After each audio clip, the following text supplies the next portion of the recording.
about how hard you can get hit and keep moving forward.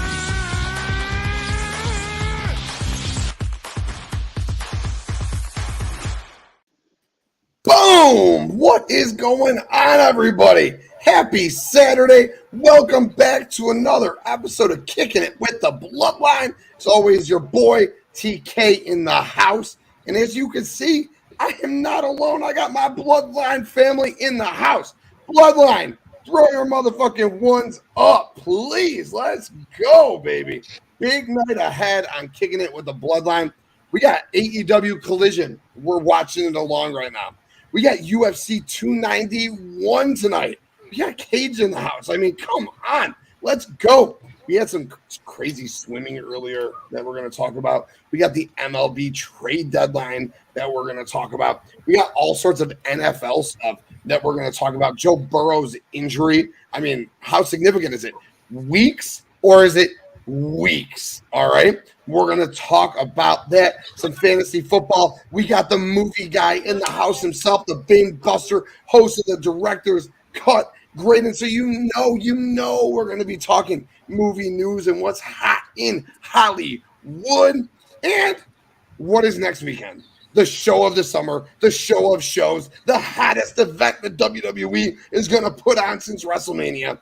It is Summerslam, baby. SummerSlam. You know we're going to be talking some WWE. You know we're going to be talking some Tribal Chief, some Jey Uso, some Seth Rollins, some Judgement Day, some Dirty Dom, and some Mommy. We got so much to talk about, as I said. So thank you all for joining, and welcome to Kicking It with the Bloodline. And let's swing it around the room.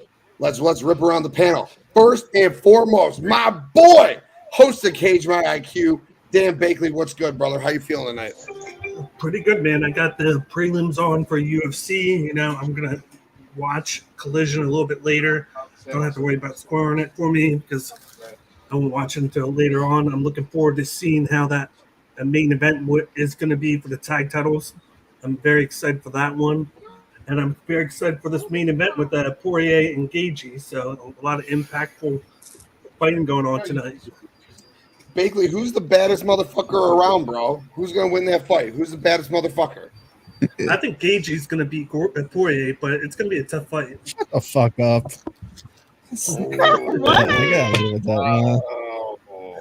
Okay. Come on, I got to go Poirier, bro. Come on. Okay, so but you gotta rep your hometown guy, but you know I gotta go with who I think's gonna win. So clearly we're gonna talk. Missed their weight this week. Yep, Michelle Ferreira missed weight, and that's why he's not fighting. By 5 pounds, which was updated on Cage's bet slip on BloodlineNetwork.com, and we're certainly gonna talk some UFC 291 tonight for sure.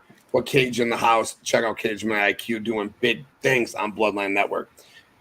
Next to him, my boy, the graphic designer of the Bloodline Entertainment Network, the host of World Elite Podcast, and the host of Don't Feel Advantage that starts August 7th right here on the Bloodline Entertainment Network. Dylan, what is going on, my dude? How you feeling tonight? Feeling pretty good, man. Got some Collision on right now, so feels good to be streaming with all of y'all. Awesome, bro. Glad to have you tonight. Thank you for coming on. And I'm going to swing it down like kitty corner, tic-tac-toe style to the BinBuster himself. Now, I will say, this might be the only time I let him talk tonight, all right? When he introduces himself and maybe when he leaves. No, I'm just kidding. Greydon, you're going to talk and talk and talk. I'll make sure I shut up enough to let you talk tonight, all right? But the BinBuster himself, the host of the Director's Cut, check him out, man. Walmart Wednesday is doing big things over there on the BinBuster. Greydon, how you feeling tonight? I'm feeling good, Tim. Thanks for having me on tonight. Let's talk sports, wrestling, and movies. Let's do this. Hell yeah, and that's what we do on Kicking It with the Bloodline. Thank you, man, for coming back on. Appreciate you so much. And, yo, I just want to give you big props, bro. Your latest episode of Director's Cut on Oppenheimer, over 300 views already, dude. Big shout out to you, man. Killing it right here on the network, man. And next to you, she came on last week. Thanks, Nick, man. The Universal Wrestling Podcast did a hell of a job hosting the family on some Family Feud. We need a last second fill in. Courtney joined. Courtney joined the family. Courtney ain't left since. Courtney's never leaving. Yep. Courtney's not going anywhere. Courtney's here to stay. Courtney, what is good? Welcome to your first time on Kicking It with the Bloodline. How you feeling, my girl? I'm good. I'm happy to be here. Thank you for mentioning the champs Team Psychos. Sorry, TK and other losers. But yeah, we good. We good. We excited. Good. Glad to have you. Thank you for coming on for sure. And right next to you, right underneath Dylan, first time on Kicking It with the Bloodline. It's like your second time on the Bloodline Entertainment Network. You were there for the Forbidden Door watch along. I was trying to get you involved, to get you engaged. But bro, I am so happy to have you on. Thanks for joining, co-host of the World Elite Podcast. Jordan, what is good, bro? How you feeling tonight? I'm doing good, and I'm happy to be here. Hell yeah, dude. Thank you for coming on. Pumped to have the World Elite in the house. And yo, before we get into everything we're doing tonight, again, please, if you're watching this, hit that like button. Please hit that subscribe button. Sports, wrestling, entertainment, everything we do under one roof right here. And you don't have to just watch us, but you can listen to us. Spreaker, Spotify, Apple Music, iHeart, the works. Put Bloodline Entertainment Network into your Google search bar and you'll be able to find us. And when you do that, best of all, what's going to come up? BloodlineNetwork.com, our home for sports, wrestling, entertainment, all of our videos, all of our audio, and our merch. And yo, speaking of our merch, we got one more guest. Well, we got a couple more guests coming throughout the course of the day, throughout the course of the night for sure. But we got one more guest right now that I want to introduce. Get on in here, babe. My wife, you've seen her a couple of times on the network now. We did our unboxing together. She came and hung out with me. Melissa. Melissa. Where are you? Where are you? Yeah, buddy. Get in there. Boom. Yeah. We got the shirts for men. We got the shirts for ladies, for kids. We got the beach towel so you get your ass off that hot sand, as my brother and tribal chief likes to say. So BloodlineNetwork.com. We got it all. And babe, welcome to the show. How are you feeling tonight? I'm feeling great. Glad to be back. Thank you. Yeah, good. And her and I are going to be doing a very special podcast coming up soon on a show that starts not too long from now. And we'll talk about that momentarily. Cannot wait for that. But yo, Bloodline family, the introductions are done. We're here. Let's get to the comments. We'll see what's going on in the chat. Justin, what is up? Justin, miss you, my brother. Appreciate everything you do for us on a daily basis. Tom, my brother from down under. Get your ones up for Tom. Appreciate you being here, my friend. Justin says Collision tonight absolutely bang, slaps, and thucks, and we're only 2 matches deep. Oh, I love hearing the bang, slap, and fucking all together. And there he is. We were just talking about him. Oh, your one's up for the fucking tribal chief himself, the man himself. What is good? Devin, hosting Get It Off Your Chest podcast, audio only. And like I said, we are on audio, folks. So get on over to Spreaker, Spotify, iHeart. We're all over the place. Well, what do you guys want to talk about? Justin just said AEW Collision, bangs, fucks, slabs, the works tonight. We're only 2 matches in. We saw Andrade El Idolo get his mask back in a ladder match against Buddy Matthews. The end of the match saw Andrade and Julia Hart at the top of the ladder. And I'm like, hell no. He's going to push her off. This is not good. He pushes her off. Thank God Buddy was there to catch her. They both go through the table. Andrade gets his mask. Good spot. Good moment. Then we had Darby in an open challenge. And who answers? Other than Minoru Suzuki. But before we got to scream, Kazanino Ray! Darby fucking just attacks his ass and then fucking hits him with the, you know how Darby does his fucking suicide showcase. Pull it to that, take the tap out, and back into there. Darby got the win. He's talking about what's in his bag. He ain't got the volume on. This is when he's talking about Ricky, what's the bag, neck. So, Collision so far this year. do you guys want to talk about? I'll swing it around. I'll swing it across the room. Bakley, what do you want to talk about?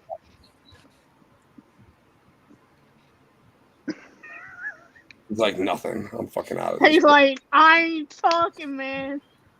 He's like, I got nothing. I couldn't hear a word you said. You just like disappeared. For everyone or just for you? You were cutting in and out. Your audio was cutting in and out. That's what you get for paying. I couldn't hear what you said either, Tim. So, wow, that's what you get for paying Xfinity $300 a month, hardwired into the fucking internet connection, and still no story. I just said, Bakley, talk about whatever you want to talk about. I just ripped down what happened on AEW. Apparently, did you guys hear anything I said about AEW or no? I heard Murder Grandpa. That's about it. Oh, CM Punk's pulling out his belt. Can you guys hear that? CM Punk's pulling out his title belt. What there he goes. He's just not like even the champion. Yeah. We'll talk about that. Is that what the kids are calling it nowadays? Yeah.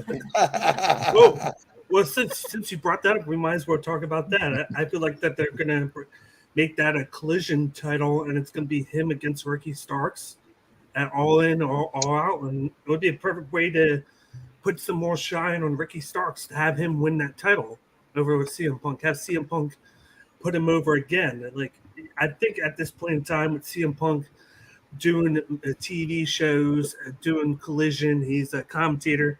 He doesn't have all that time to be champion, and he could put people over, get rid of that persona that he's hard to work with, and he can build a star on Collision and Ricky Starks, who's been great since starting that, and then you can go from there. So I like the fact that they introduced the belt.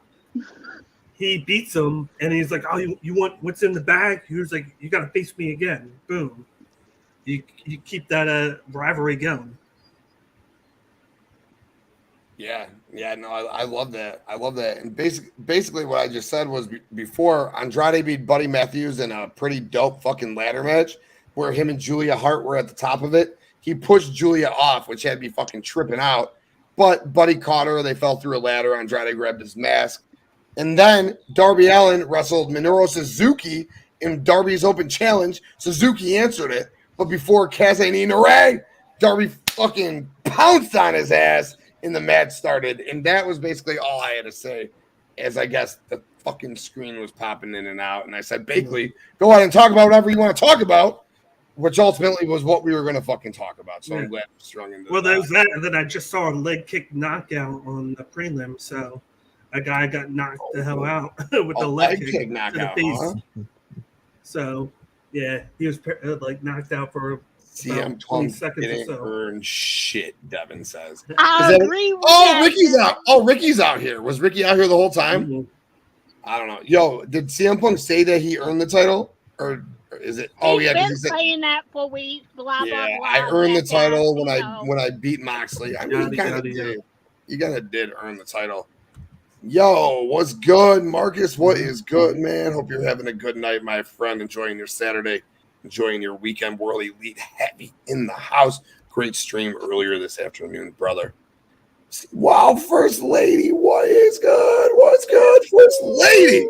Happening, Punk. Oh, is that what he said? Is that what he said? Fill us in. It's gonna be Punk versus MJF, and they're gonna like unify the titles. Is that what's going down? Because that at All Out, Punk versus MJF, that sells tickets. It sells tickets to you. Mm-hmm. Yeah, it sells Yeah, but tickets. what do you do with a guy like Ricky Starks who beat Because if him? they needed a secondary title, easy. You have that Owen Hart title. You transition that into your Collision title, the Owen Hart Championship on Collision. No. I don't think so. I think they have too many belts already. We don't really need a belt on Collision. I'm just saying, but Courtney, I'm with you 110%. I don't think we need a belt on Collision at all. There is no need for it. The world title is your world title. Your tag titles are your tag titles. Now, if they went and did a pure brand split, like WWE does, but if they went and did a pure brand split, right? And they said, like the early stages of WWE, this is Raw, this is SmackDown, The Rock's the people's champ on SmackDown. Raw has their own champion, and that's kind of how they went. Then I'd be cool with it. But no. I would like this. Did you see he put an X on the title? Did Ricky Starks just do that? No. CM Punk has the title on his shoulder. Why does he have an X on it? Why would he put an X on it? Don't tell me they're taking a page out of Impact Wrestling and starting their own X Division Championship, maybe? Yo, what's up, Dom? I don't know if I said what's up to you, bro. I've been putting your comments up, bro. Love you, man. Love you so much. It's Punk's straight edge logo. Yeah. Is it this one? You mean this one right here? It's Punk's straight edge Is logo. that what you're trying to do? It's just an X. Yeah. The oh, besides, I'm the only champ here. HC. Until next week. Yeah, I was going to say Bakley. Bakley, he's defending that belt against you, right? Yeah. It's Dom versus Bakley, then I'll figure out the rest during the week. Yeah, we're going to have our SummerSlam family, Bloodline family predictions going into next week. Dylan's got the graphic going. Oh. And what we're gonna do is we got the world champion decided. Dom won it. It'll be Dom versus Bakley. And then we'll do like a intercontinental title match and maybe a tag title match or something, or maybe like an IC in the US, and we'll figure out a couple. Maybe we'll do some tournaments or something. I'm gonna figure out something fun going into SummerSlam for sure, and keep it right here on the Bloodline Entertainment Network all week. We got mad SummerSlam shit coming. You ready to go to Top Rope Wrestling from last night? Dom and Nick gave their SummerSlam predictions. We got, Bakley's gonna be dropping his. UW Pod's gonna be dropping theirs. Thursday night on WrestleBread, we're going to be doing our Bloodline Family our Bloodline Family SummerSlam predictions. And then, of course, on Saturday night, the watch along with the Bloodline. And even going back to Friday, that Friday before, Top Rope Wrestling is going to do their top 5 SummerSlams of all time, or their top 5 matches of all time each with Dom and Grandma Wendy. So SummerSlam period is going to be a lot of fun. Look at him. He's commenting his own chat. Gingers don't lay down for no one, Dom. You ain't shit, Bakley. Dom goes, I beat you once, Bakley, and I'll do it again. Oh, shit. And that's why shit like this is fun.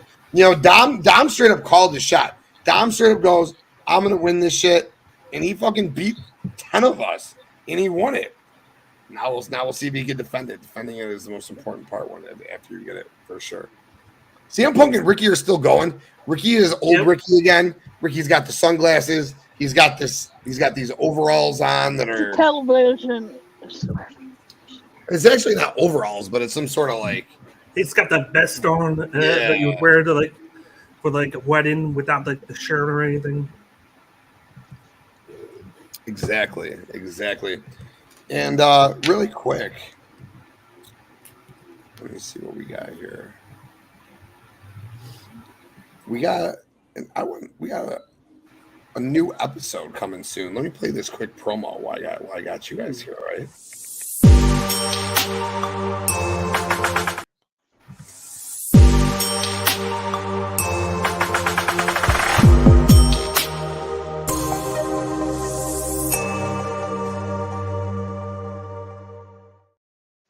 That is right, folks. The Broadcast, our brothers from down under, second live stream coming August 26th. Be here on the Bloodline Entertainment Network for that. Very much so looking forward to that. CM Punk. How's he looking tonight? Oi. She's like obsessed with CM Punk, so I have to get my weekly update on how CM Punk's looking. So.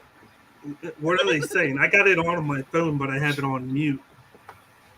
I assume that they're going to do battle on Collision for the belt. I didn't see it, but that's just going to be my quick assumption on it. Oh, Justin, yeah, fill us in. Whoa, Ricky Steamboat is a special ref for Punk and Starks. Justin, when's this going down? And is it for that belt with the X on it? And what does the X stand for?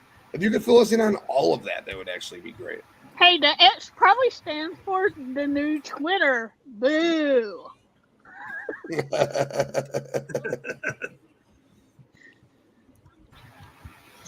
Oh, that's great. Dylan, Jordan, what's going on in your world? Nothing at all. Nothing. Nothing. What are you guys excited for SummerSlam? Oh yeah, it's gonna be a good one for sure. Yeah. You know what? Fuck it. Let's ask the panel. Let's do a little SummerSlam talk. All right. What match are you most looking forward to at SummerSlam, Dylan? I mean, the obvious answer would be the tribal combat, but I think if I'm gonna go different, I'm gonna go Drew and Gunther. You know, the triple threat with Sheamus at Mania was good. You take them out, you got Drew and Gunther ready to beat the hell out of each other. I'm all here for it, man. It's gonna be good. Yeah, it's gonna be a fucking banger, slobber knocker. Jordan, what are you most looking forward to, my dude? I'll go with Roman and them. Okay, all right. So let me ask you then, who's gonna win that match, and where do you think the story goes from there, though? Do you think Solo is gonna turn on Roman? Do you think Solo and Roman are gonna fight next? Like, if Roman wins this match, where is Roman going from there? Yeah, I can see Solo turning on him and probably having a match. Yeah, maybe a payback or something. Yeah, I can see that. That'd be fun. That'd be fun. Courtney, what about you? I am actually looking forward to the triple threat women's match with Asuka and them in it, because nobody's ready for Asuka. Love that. Love it. Hell yeah. Hell yeah. Greydon, my dude, what about you, bro? I mean, I'm stoked for the Gunther match because we all know he's going to break Honky Tonk's record. We all know that's coming. So I'm also kind of excited for that Roman match, see where it goes, see where the storyline plays out. Maybe we get a turn from Paul Heyman, maybe on Roman, realizing, hey, my cash cow's ending. Maybe it's time I turn to Bobby Lashley and the rebrand of the Hurt Business.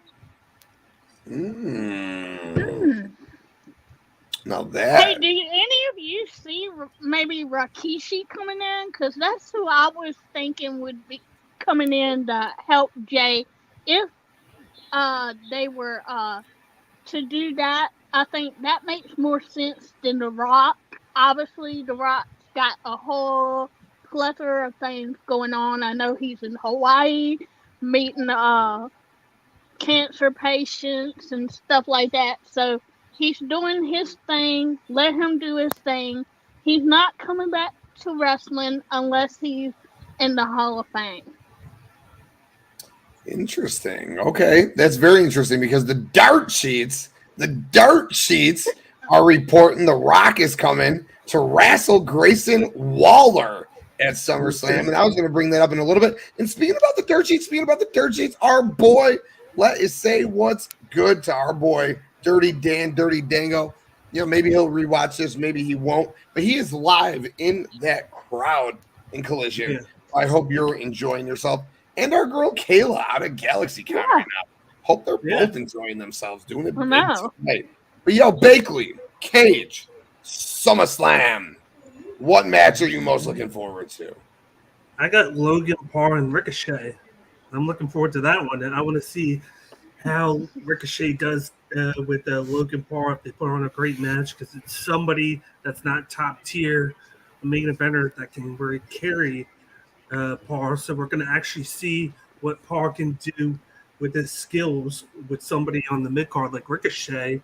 And I like the fact that he's on a major pay-per-view and he's getting his moment here. This would, I guess you would say, is his big moment for Ricochet, because he's going to be in a headlining match on SummerSlam. Yes, big time, bro. Big time. And yo, Faction Cast, KPG. Throw your motherfucking ones in the air for KPG. Writing bangers, doing bangers on BloodlineNetwork.com. Appreciate you, kid. Thank you for fucking being here. What were you going to say, G?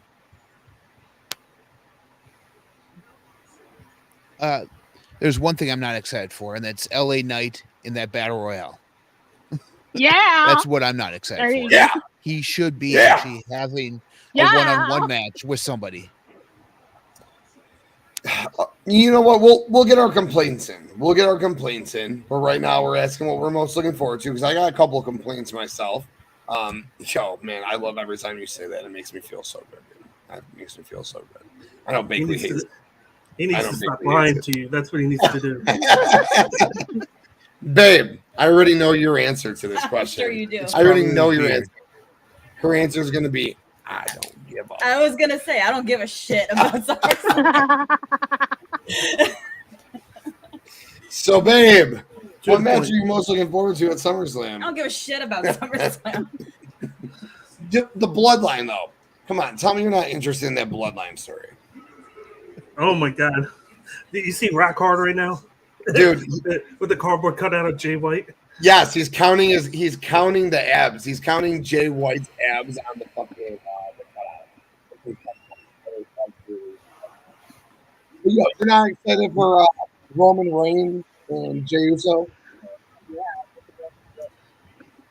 You don't have to lie. Go with it. You don't have to lie. He's not a WWE person. He was like vaguely getting into the Bloodline story, but he's just not a WWE. Gotta speak up a little bit. Okay, it's okay. For me, you guys all made good, valid points. I guess the match that I'm most excited for is Seth Rollins and Finn Balor. Reason being, I think that Balor could win the title, and then there's so much intrigue in the chase for Seth because Seth winning the Royal Rumble and winning the title back from someone in Judgment Day at WrestleMania would be great. And Priest having the Money in the Bank, plus Balor with the title, Priest with his Money in the Bank. If Dirty Dom walks out of Great America with his belt and Rhea with her belt, Judgment Day is going to be walking around stacked with gold. And as much as I love Seth got his moments at Crown Jewel. We all wanted Seth to be the inaugural champion. He got the moment. He was the inaugural champ. Now Balor gets his big win back, becomes a champion. And then Seth, what do I always say? The chase is what we want in the face. The face shouldn't hold the belt for that long. We want the face to chase.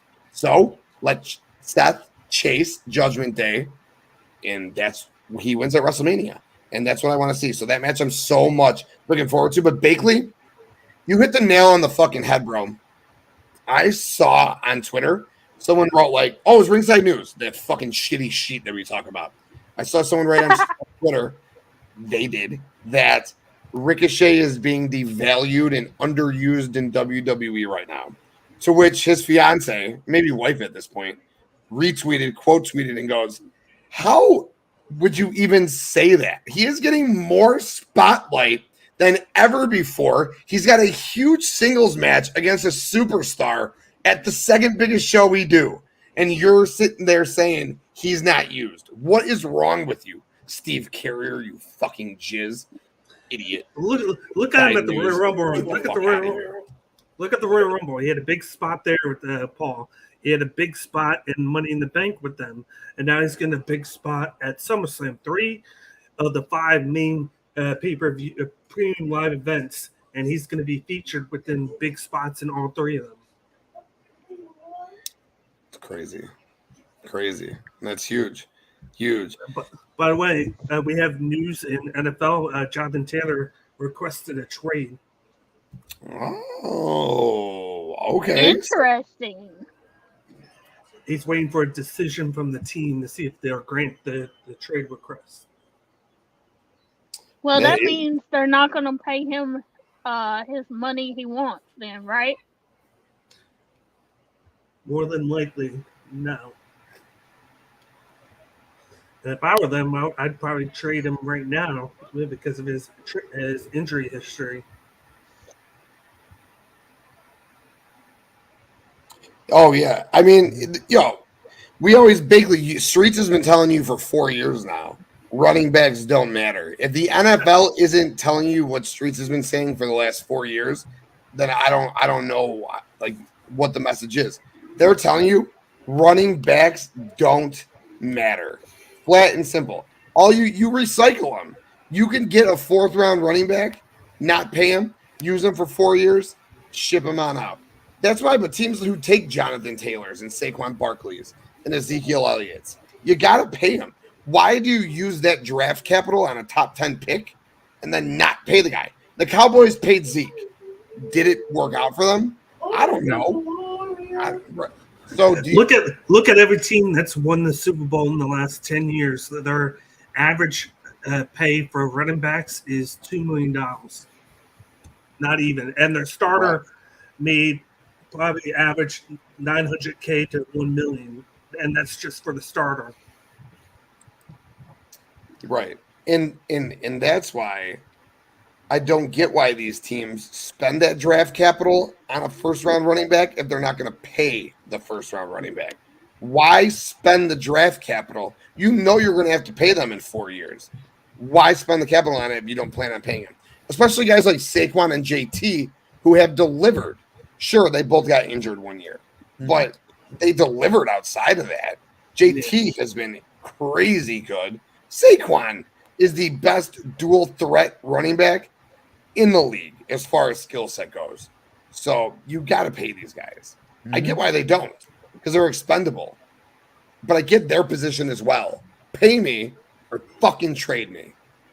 I get it to a certain point with a couple of the aspects. Like you got the ceiling for a running back is 30. Once you hit 30, you kind of want to move on. But then with some of these guys, Jonathan Taylor, Saquon Barkley, injury issues. You don't want to invest so much into a guy and have him sit because he can't play.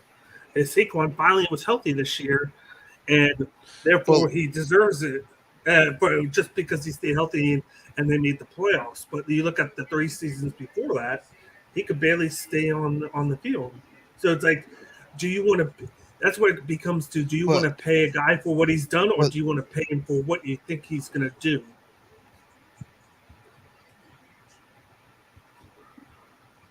But then you have, on the other hand, you have guys like CMC who are always injured, but yet they always get the big bucks no matter what. But it seems like he's been injured more than he's actually played on that field, but yet he still garners that type of money that Jonathan Taylor's going after. That's true. That's true. Which I think with him, it's the fact that he was hurt for 2 years, and that's about it.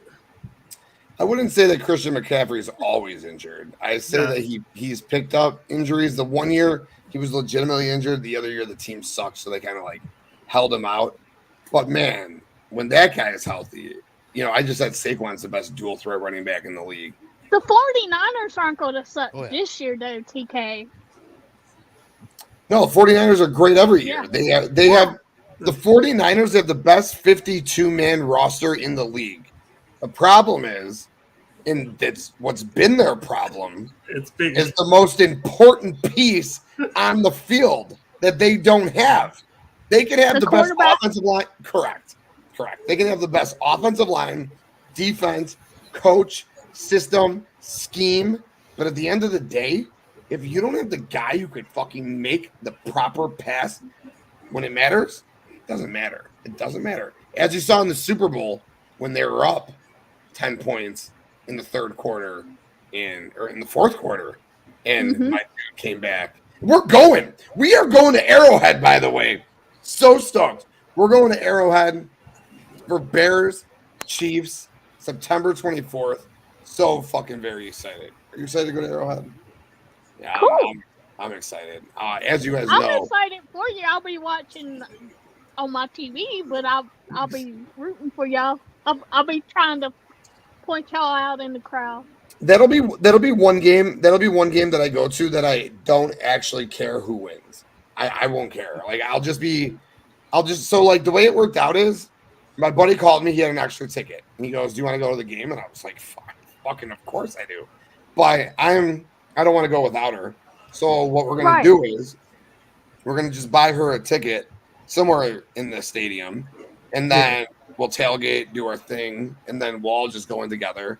We'll walk around. We'll try to sneak her in. You know how you do things at these events. I'm a professional event guy. You know what I'm saying?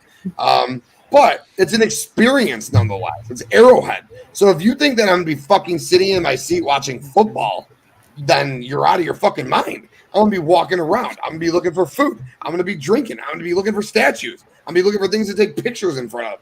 Oh, Patrick Mahomes and Travis Kelce. I just saw it because I'm walking around the 100 level concourse. You know what I'm saying? And then you walk up to the section. You watch the game for 5 minutes. You walk around. You walk. You know how many commercials there are and shit. And then you just walk up. You catch the action. You walk away. I mean, that's what we did.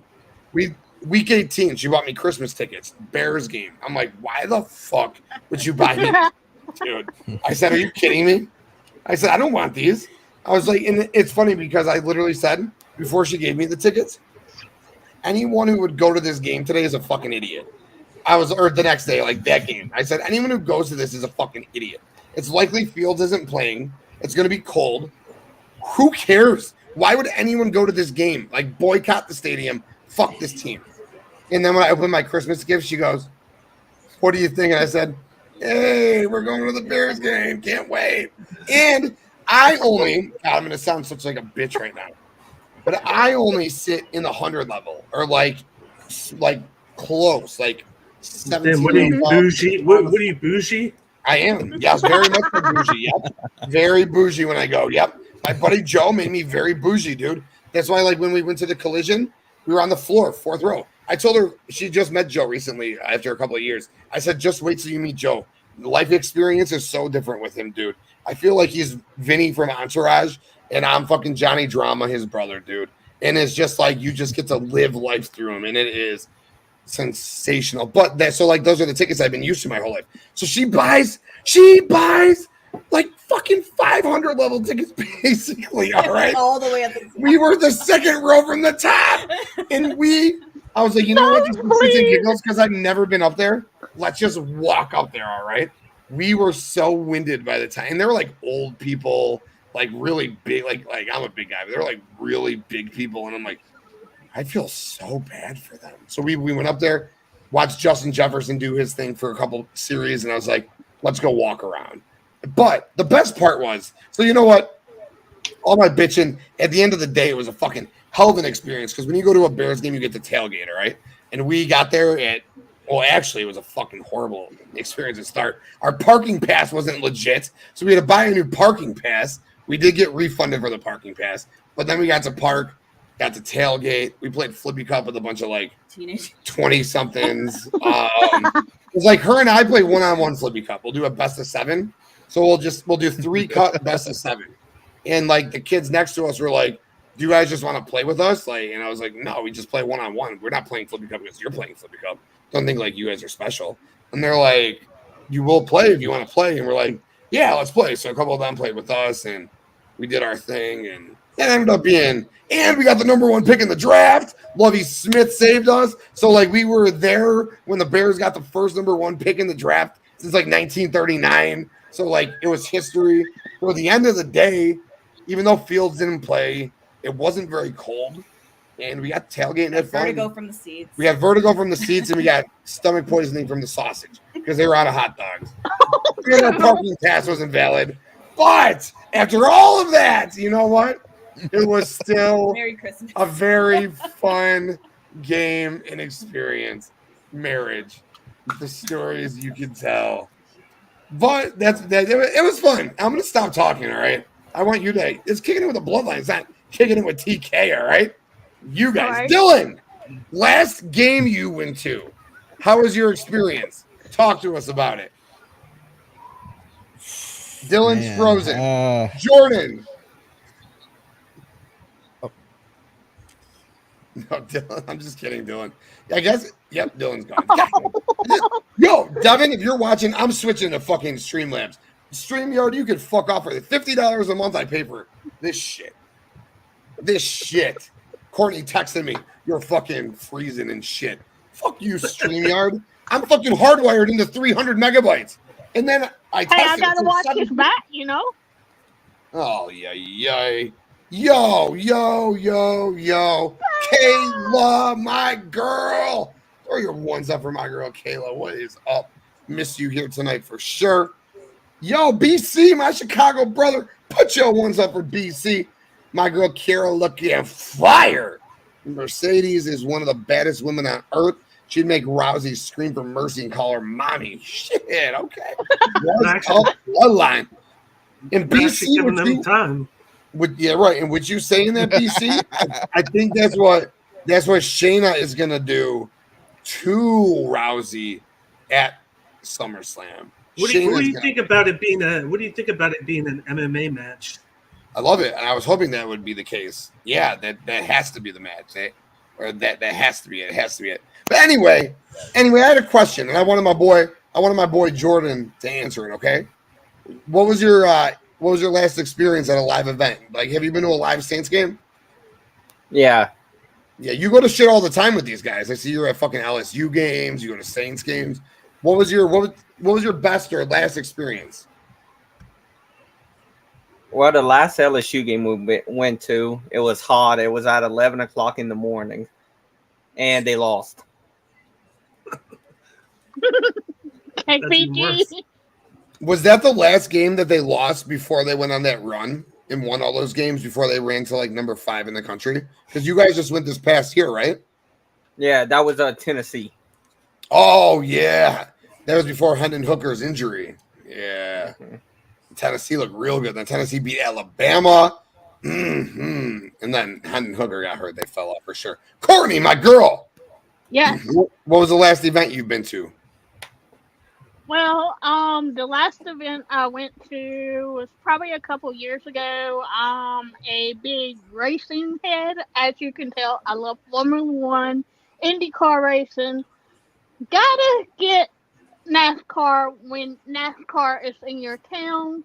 We're known for the smallest track on the circuit. So I go and I meet a bunch of drivers. One of my best friends is actually a retired NASCAR driver, Brendan Gunn. So I was there to support my buddy.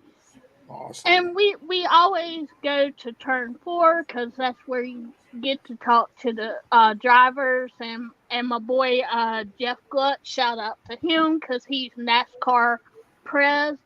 He gets us close to the drivers with what's called a tweet up. And I mean, I have fun when I go to NASCAR and I lose my crazy stuff because I like the beating and the banging and the wrecking. And then when they fight, that's like a whole new level. And I'm a nerd. I love racing and wrestling. They're both my heart. So I love it, Courtney. Thank you for every week we learn more and more about you. And tonight, I hope to learn more about you because I'm gonna keep asking. What's the closest track to you? Martinsville. Okay. Yeah, I'm only like 30 minutes from Dover Downs. Oh, cool. Yo, G, what about you, my dude? Yeah. He's The like, last one I went to, talk? last event I went to, event I went to was NXT War Games in the United. What? Oh no, actually, sorry. Was that year or was All In before that? After that? I think my last event I went to was All In, the one that kicked off AEW. So you saw the Cody and Nick Aldis, the original, the Cody and Nick Aldis match? Football wise, I don't know. I'm having issues tonight on the web too, Tim. So it's not just you. Okay. Well, yeah, it's been a while since I've actually went to a live event. Just no time because of work and other stuff going on. So. No, that's fair. That's fair. No, I was asking if you saw that you were at the show for Cody and Nick Aldis, right? Yes, I was. Nice. Yeah, they got their like handprints on that wall. Mm-hmm. That was fucking awesome for sure. Bakley, what about you, my dude? I just went to 2 in the past couple weeks. I went to the Phillies and Brewers. The Phillies got 2-hitter, but it was great. Took my son. He enjoyed that, even though we lost. And then I went to the Philadelphia Union. They did a exhibition against Tijuana, the Chihuahuas, for the League Cup game, and that was great. Got to drink a lot, got to chant. with doing the soccer chants, and had a great time. And then a couple months ago, I went to a grappling event for UFC. So that was a different experience. Not any of the striking, just like the jiu-jitsu grappling. Got to meet a few of the UFC fighters there, take pictures with them. It was great. And of course, went to getting ready to go to New Japan in 2 weeks in Philly. They're coming to Philly to do the Junior Festival, so I'm excited for that. Nice, dude. You're all over the place, bro. I love seeing what you do. Oh man. So I think Dylan had a dip. I don't know. I thought it was the stream itself. I don't know what's going on. His internet's not working. Greydon's not working. I don't know if it's just all of our internets are not working. I don't know what the hell is going on. But when one goes, one comes. So everybody throw your ones up for the motherfucking tribal chief himself. What is good, my brother? How you doing? Yeah, what's going on, family? What's going on? I'm gonna acknowledge my family. You know what I'm saying? Y'all don't need to acknowledge me. I'm gonna acknowledge y'all. All right. What's going on, family? How y'all feeling? Good, brother. Good. Have you been watching the stream? Is it coming in and out? Are we all good? What's going on? It's been streaming flawless, bro. I haven't All seen right, any issues on my end. Yeah. All right, good. All right, good. Yeah, man, we're just chilling, kicking it like we do. We got AEW on. We've been talking some football right now. The question I just asked around the room, and it's perfect that you just came in. I'll ask you, brother. We were talking about how she bought me Week 18 Bears tickets, and I was like, why would you do that to me? Why are we going to this game? But again, everything happens for a reason. It ended up being a blast, and we were there for history. All good. So we asked the panel. Now I'm asking you. Last event, whatever, wrestling, music, sports, you were at, your experience. How was it? Say last event. Ooh. Sports. Last summer. Crosstown Classic. Yeah. Chicago Cubs. White Sox. Of course, Cubs won. Let's go, Cubs. Yeah. One's up for the Cubs. One's up for the Cubs. Yeah. Yo, usually I wouldn't, but for that catch yesterday by Talkman, I'll throw my ones up. Yo, Nice. Keep the streak going. Only a Keep the win streak going. Bagley, I sent that to you right away. I was like, oh my God. That wasn't just a catch. That was about to be a walk-off 2-run home run to win the game that he went up and robbed and took it back in. I love that Cubs team. It's so gross to say because I don't like the Cubs.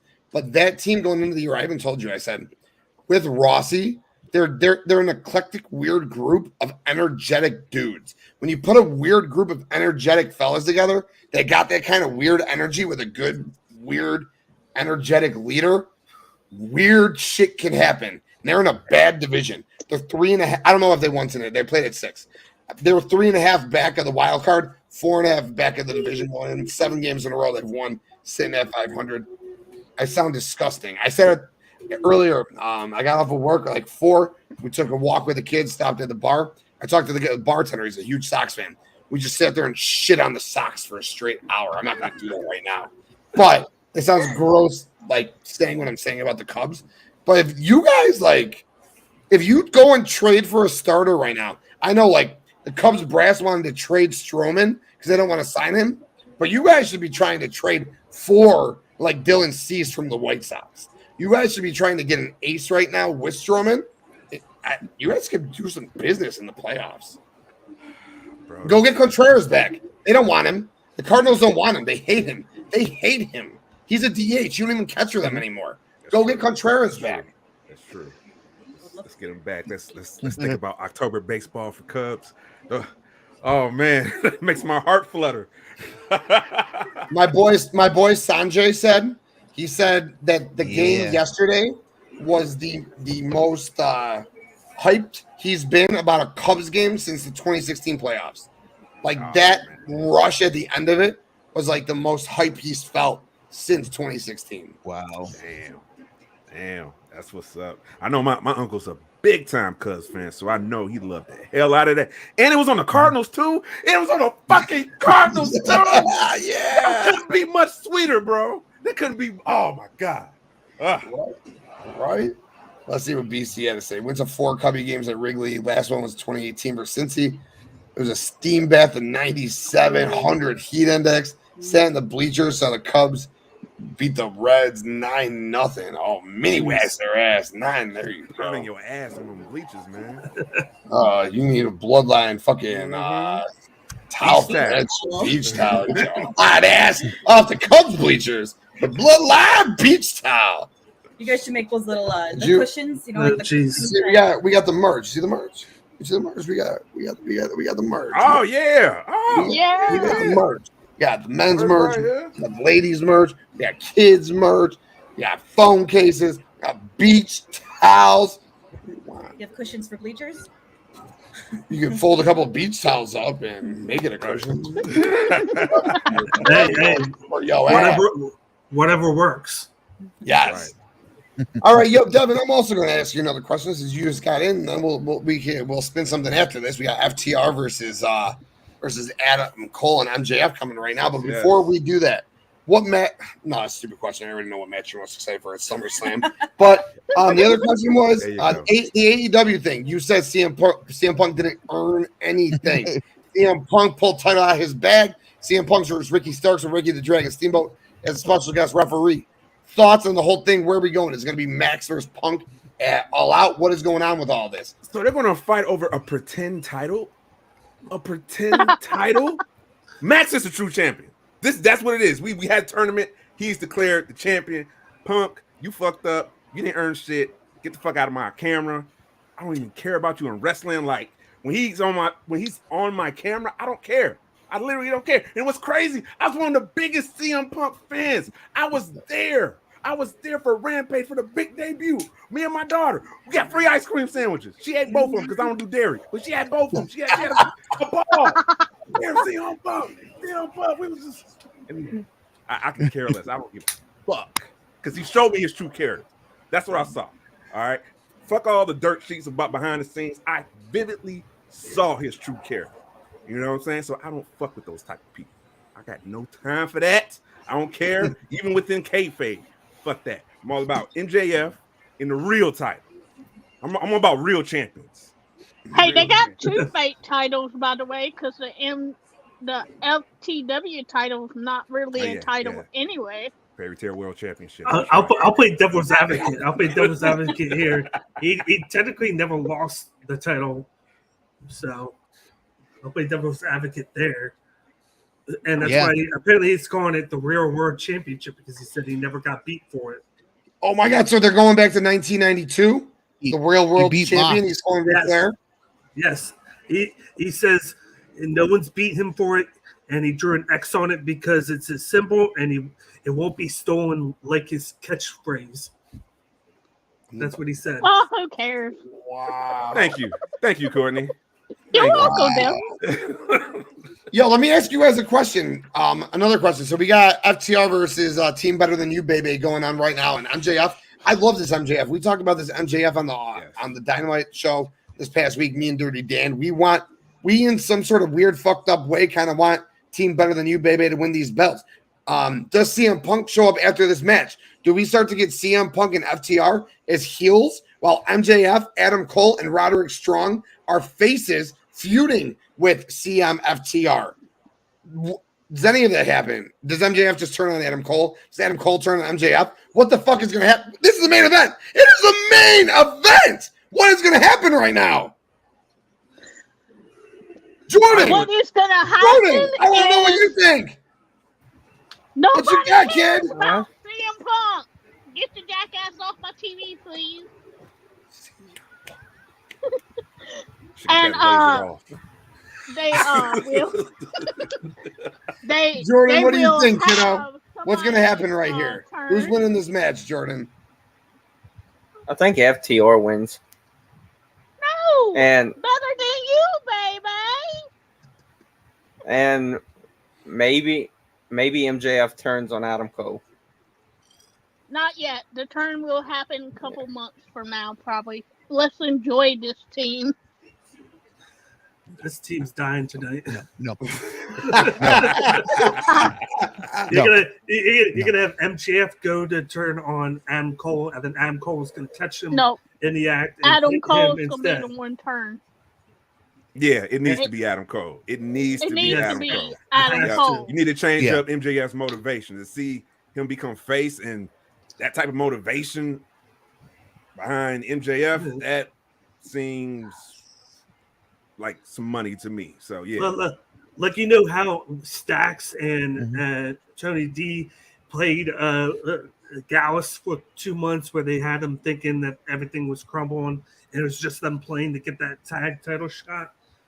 This might have been the same thing. Adam Cole, he fought to a tie with MJF. MJF was like, "I'm not giving you a thing." They go into this tag title match. He gets them close, and then he just plays best friend with them. And then MJF gave him the title shot. He was like, "Hey," he was like, "You know what? After this, I'm giving you that title shot." And then inside, Adam Cole's like, "I got you where you want me, when I want you. I got my title shot just by playing nice with you." And then he's gonna bring that out after tonight. So we're into the team. That's what you're saying. It is decided for you. Yes. It's going down a little bit like that, Blakely. Oh, just a little bit. It's a little bit like that, Blakely. I see it. They going to win the tournament, and all out Adam Cole turns on MJF, costing MJF the title against Punk. Because Adam Cole, baby, knows he can beat Punk. And that's the motive for MJF to come back into the title picture to make it a triple threat at All Out. Or at the next review after that, sorry. I would love a triple threat. Man. Devin, what do you think? What's going on with this whole thing, bro? I just care about the MJF and Adam Cole dynamic. I think they got money. They don't need to end it. It's right now. I think it's their bread and butter for AEW, and they can tell a good story out of this with some long-term story between Adam Cole and MJF, especially if Adam Cole's going to be the one to turn on MJF, because I would just love to see that, because we already know what MJF can do as a heel, but we haven't seen what he can do as a full face. He gave us teases here and there in his hometown. You know, he's playing along with Adam Cole. But I would just love to see a full-fledged, and his motivations changed now. Like he just it's all about, he just wants to be the best now. He wants to prove it. So I would like to see that. Love it. What about you, babe? MJF or Adam Cole? Face or heel? Who's turning on who? MJF is turning on. You want who's gonna be Adam Cole, good guy, or MJF face? Who's gonna be the face here? Adam Cole. Oh, you want Adam Cole to stay face? Yeah. Oh, okay. You want MJF to stay as is? Yeah. You don't want to see you don't want this cool, fun MJF to stay? No. You want Adam Cole to stay as is? You don't want MJF to stay as is? All right, that's fine. She has spoken. Me, on the other hand, I love that MJF has slammed 26,000 pounds of Big Bill through the ring. All right. I love that 80,000 large are screaming MJF's name. I love that MJF for the first time in his life has found a real friend. And I love that real friend is going to turn his fucking back on him, making him a sympathetic baby face for the masses, because outside of Chicago, CM Punk versus MJF's going to be over. So let's just make the fucking do. Let's just do it. Adam Cole needs to be the heel. He's not this goody two-shoe Adam Cole thing just doesn't work for me. It's kind of gross in all honesty. And I love it. I'm an Adam Cole guy. I'm the biggest, like, part of the reason she loves AEW is because of the NXT black and gold guys like Adam Cole and Keith Lee. Yeah. I'm an Adam Cole guy till it dies, but why was Adam Cole so good in WWE? Because he was so good as that leader. What was that little boy thing behind you, Bakley? He's agreeing with me, I'm sure. Adam Cole, baby, should be heel all day. And like Tribal Chief said, I'm so curious to see what this MJF has. especially going into 2024 and the contract. And if he stays heel, is Tony going to sign me? Am I going to sign? Is Tony going to sign me? No. Instead, it's going to be as a face. Do you guys want me? Should I stay? Should I be here? Should I be the champion? I'm not the champion. Fuck. Maybe we get a title versus retirement match, and it's championship versus MJF's career early 2024, where we think MJF's going to leave. And then maybe, just maybe, he does leave and he loses the championship versus career match and goes to WWE. But at the end of the day, the way Tony's shelling out the bucks right now, like he just did to my boy Roosh, he ain't letting Max go. So let's let Max have a new character and let's see what he can do with it. And I'm all fucking in with that. I just hope they don't try and pull like a fast one, and the way they lose tonight is Roderick Strong. I don't think Roger would get involved. That was because they could turn him heel, and that's how you kind of just play on MJF and Adam Cole still being both baby faces for a time being. Is you turn a Strong heel because he's jealous of the relationship that these two guys are, and then he goes on a run with that, and then that's how you kind of can brace off having MJF against Punk, and then have Adam Cole against Roderick Strong at All Out. I just hope they don't do that, but I know that it could happen. Oh, God, Adam Cole. As much as I love Roddy, Adam Cole and Roddy is a collision match. That's a dynamite match. Like that, it's not that ain't a fucking all-in or all-out match. You know what? Let's break this topic all together. I heard two separate things. I read two separate things on Twitter today that really got my mind going. One of them was All In. What if they don't? Since they already sold 77,000 tickets for this show, Bully Ray. It was Bully Ray who said this. Since they have already technically sold 77,000 tickets for this show, he said he wouldn't announce a fucking match. He said he would just let it all be a surprise for the crowd. What do you guys think about that? I think that fucks with the home crowd, like people like me who are going to buy the show because I want to know what's on it. What are your guys' thoughts on that? We can start with your tribal chief and swing it. So I'm coming from a business mind perspective. It doesn't make business sense. I would never do that. You know what I'm saying? I'm trying to maximize the dollar amount of for this event. This is not one of mine. This is the biggest event for AEW. So I need to maximize every fucking opportunity. So I'm not going to shortchange myself just not announcing a card. So especially if I got people overseas going to buy everything, man. So I got to promote. Yes. Love it. Bakley, what you got, my dude? You got to announce matches. I know there's one that you saw on Twitter that love it. Is basically announcements not yet, and that's like a marquee matchup where it's there to get people into the seats. So you got a hometown guy, and then you got a guy that's been around for 30 years. They're gonna go there to see that. Even if you do at least one or two, at least have some of them. Bakley, let the people know the fucking match. Jericho and Ospreay. Yeah, Ospreay's the hometown UK guy. He's going to be doing a Rev Pro and that back-to-back nights, apparently. He wants to wrestle at Wembley. He's a big name. Even more, I was going to break that into it later on, the fact that he's had this big summer. Last month, he goes and beats Kenny Omega. 2 nights ago, he goes and beats Okada. 2 big names that he's finally beaten in back-to-back months. He's on a high right now in the G1, and then you can have him go there and beat Jericho, have Jericho put him over. This is a guy whose contract's up at the end of the year. We don't know what's going to happen with them. You could see him go with Ozzy Open and come to AEW eventually, and that'd be a huge get. So if AEW goes and grants him that match, it'll be like, hey, we're giving you this match. Let's keep on working. And if you leave New Japan, come to AEW. So Dax held the tights. Dax don't give a fuck. Yep. Dax don't give a fuck right now. Dax just held the tights of Adam Cole. I'm telling you guys. Let's see him up here. Let's keep it. My bad. We're gonna keep on topic. Yeah, Bakley, I'm with you, bro, on a lot of things. I could retort like in a good way, but Courtney, my girl, what are your thoughts on this? Well, first of all, you got All Out and All In within a week. I ain't paying no $100 damn bucks to see that. Come on now, that is poor business sense in my eyes. Apparently it's going to be $50 for both of them. And you have not announced a match for All Out either. And Jericho, get off my TV. Bakley, I need to go back to you. Greydon, I mean to skip you right quick. We'll go back to you for sure. But Bakley, the fuck did you just say?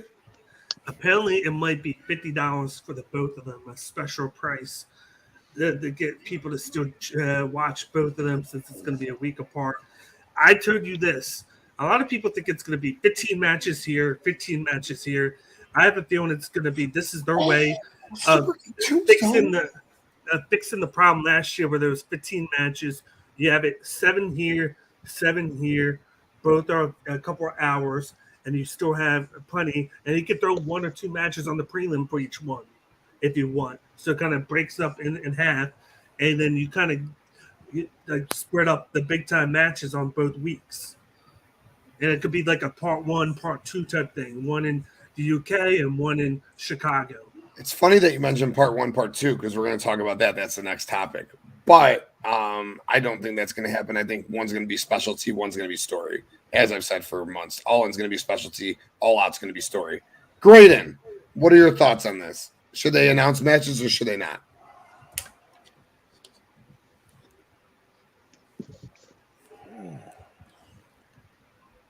I was muted.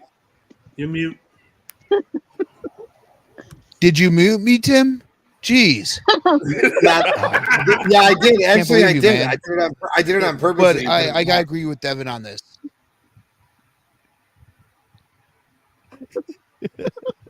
And then he comes straight to me to ask me a question, and he's muted me the whole time. Okay, there we go. But I agree with Devin on this one. I mean, you have to promote something for the show. Like you've already sold the tickets. So, okay, what's in it for me? Like, I'm a fan. I'm going there. Okay, what am I going to see? Like, if I want to hold up a sign, who am I going to make the sign out to? I don't know who's fighting who or what the card looks like. For all we know is, I mean, we hear Ospreay versus Jericho. To me, that's a main event match. That's your big money match right there. I mean, yes, you could say if the title deserves to be in the main event or not, but if you have the hometown boy versus the veteran of Jericho, that has to be the main event, in my opinion. And that should be, if you're going to only do one match, you do that match because Jericho helped build AEW. He carried it on his back as their first champion. So why don't you promote it with him? Fuck. That was great, Greydon. I love that. Jericho Ospreay main event. Courtney doesn't like it, but I fucking love it. We got Faction Cast says he bring back Undisputed Elite. It'd be interesting. Brian says I promote the hell out of each and every match and have a plan B in case of injuries and visa. Yeah, look at you with that business mind. Nick says, God bless Mrs. King. We salute you. Yeah, dealing with my ass, dude. I don't blame you. That KPG. What do you got? He says, no, you got to get as much people on. Some wrestlers will never experience wrestling in front of 80K. Yeah, I'm with that for sure. Jericho Ospreay, though, that's a fucking great idea for main event. A great one for sure. Jordan, my dude, what do you think? Announce matches or don't? Yeah, I think they should for us to know what we're watching.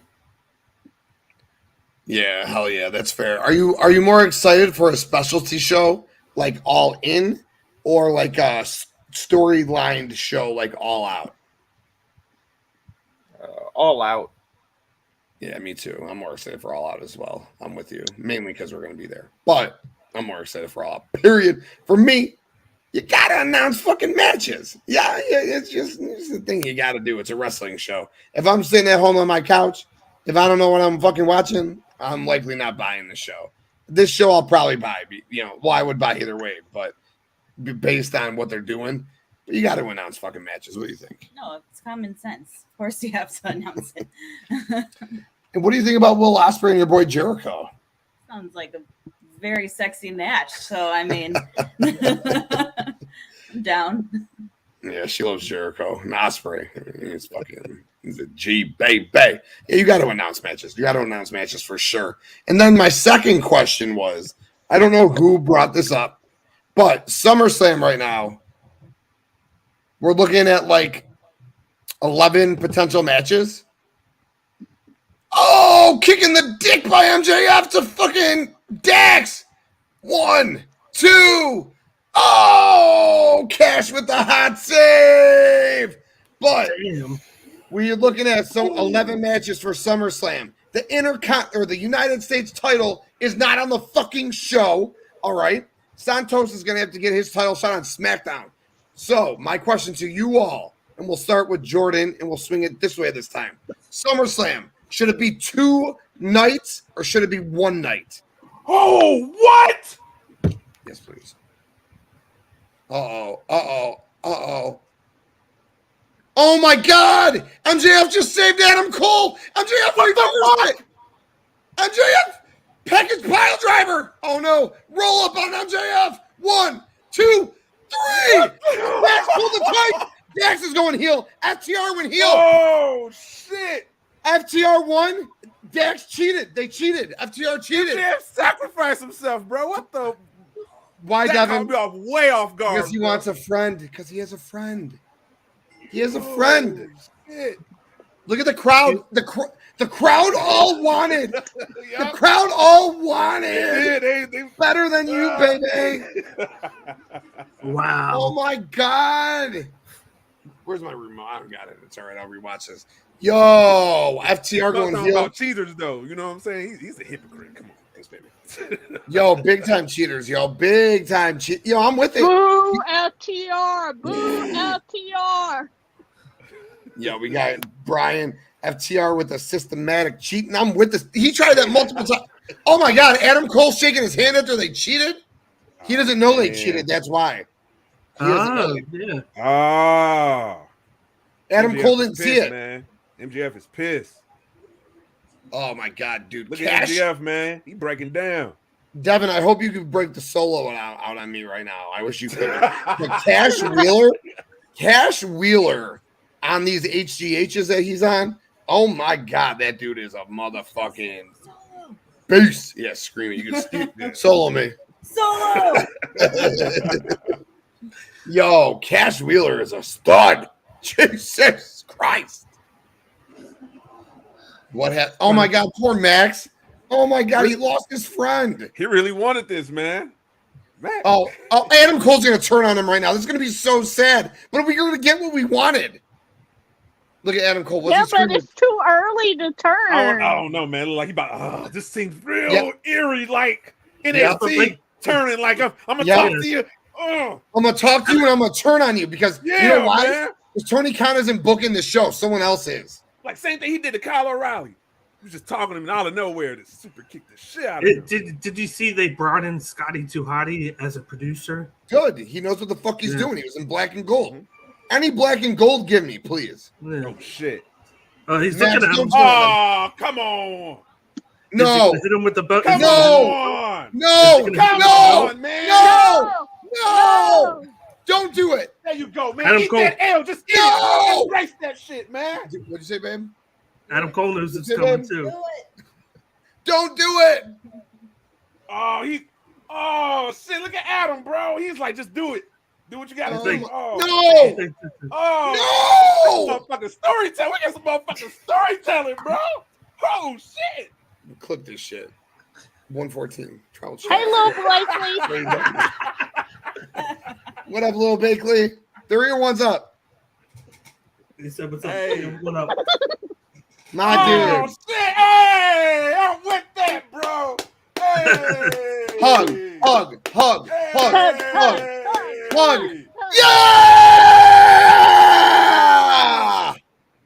Oh my, I love this. My heart. God, I love this. Moments, baby. I was telling my wife. They're gonna pay that the right, man. Because you know Adam Cole, bro. Just Just wait. They got to pan out the Roderick Strong now. Watch.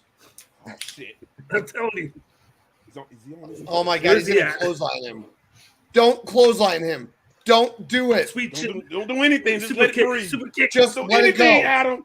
Don't do anything yet. Super kick. We got so much TV. We have so much story. Devin, there's a reason that AEW felt flat this week. It's because these guys weren't telling this story. Yes. We need this. We need this story. Oh, man. He's looking at him. He's looking at him. Please. Look at that. I'm talking about. Come on, get the fuck off. Yes, that's Go what off. I'm saying, man. Just cut it, go cut away. it. Cut it. Cut it. Yeah, cut it. Let's Cut go. it. Signal. Cut it now, goddammit. Let's Cut it cut now. it. Yep. Go to 200. Go to episode 200, please. Oh my God, CM Punk versus Ricky Starks next week for the Real World Championship. Chris Statlander versus Mercedes They're Martinez. milking it too long. They're milking it too Man, long. this is Come on, nerve cut wracking it. right now, bro. Just cut FTR it. versus Brian Cage and Big Bill. Come on, just end this shit. Please just go away. Like, this is done. We're done. Okay, hold on. Devin's ahead of me, so I'll know before based on his reaction, which is totally fine because I don't know that I want to see it live. Are we done? Just end it. Cut it. Come on. It's still going on. Come on, it's 10:01. All right, we're Man, cutting. I We're don't like cutting. this. I don't like this. No, let's cut. Okay. Woo! You got the logo at the bottom. We're good for now. Oh my God, did you see that sign? The long way. MJF eats corn. What is it? MJF eats corn the long way. There we go.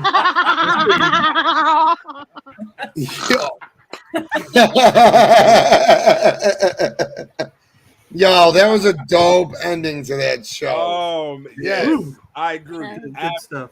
Man, I haven't really felt emotional invested since, man, Young Bucks tag team against Kenny Omega and Heyman. That's the last time I felt really emotional about a storytelling for AEW. So that's a wow. That's a long lapse. Man. And what if we could somehow interject CM Punk on FTR side and Ricky onto the MJF and Adam Cole side? And like we get all that I mean, I guess it doesn't have to intertwine but Punk and MJF are going to have to, or Punk and Adam Cole. You guys remember 2-3 collisions ago, the end of the Roderick Strong Samoa Joe match, Joe laid Roddy out. Adam Cole was in the ring. I was screaming to you at the time. CM Punk and Adam Cole are in the ring together. CM Punk and Adam Cole are in the ring together. That is so significant because they didn't even make eye contact. They didn't even look at each other. It's just a prelude. Just small little tidbits like that are small pieces of storytelling that maybe some people don't see, but they're going to go for this match in the long run. And it started there. And I can't wait for it. No, wait. Anyways, let's get off AEW and let's go back to the question. So the question was SummerSlam. We're sitting at 11 matches. Santos Escobar versus Austin. I think maybe 10 or 11. Santos Escobar versus Austin Theory is not going to get on the card because it's going to be a SmackDown match, which is bullshit. So I seen someone pose on Twitter today. Should SummerSlam be a 2-night show like WrestleMania, 7 matches each night? What do you guys think? Jordan, let's kick it with you, bro. What do you got, man? Just do it one night Okay. and get it over with it. How many matches would you have on that one show, though? Would you go like 13, 14 matches, like old WrestleManias, or would you stick to like 9, 10? Probably 9 on 10. That's fair. That's fair. What about you, G?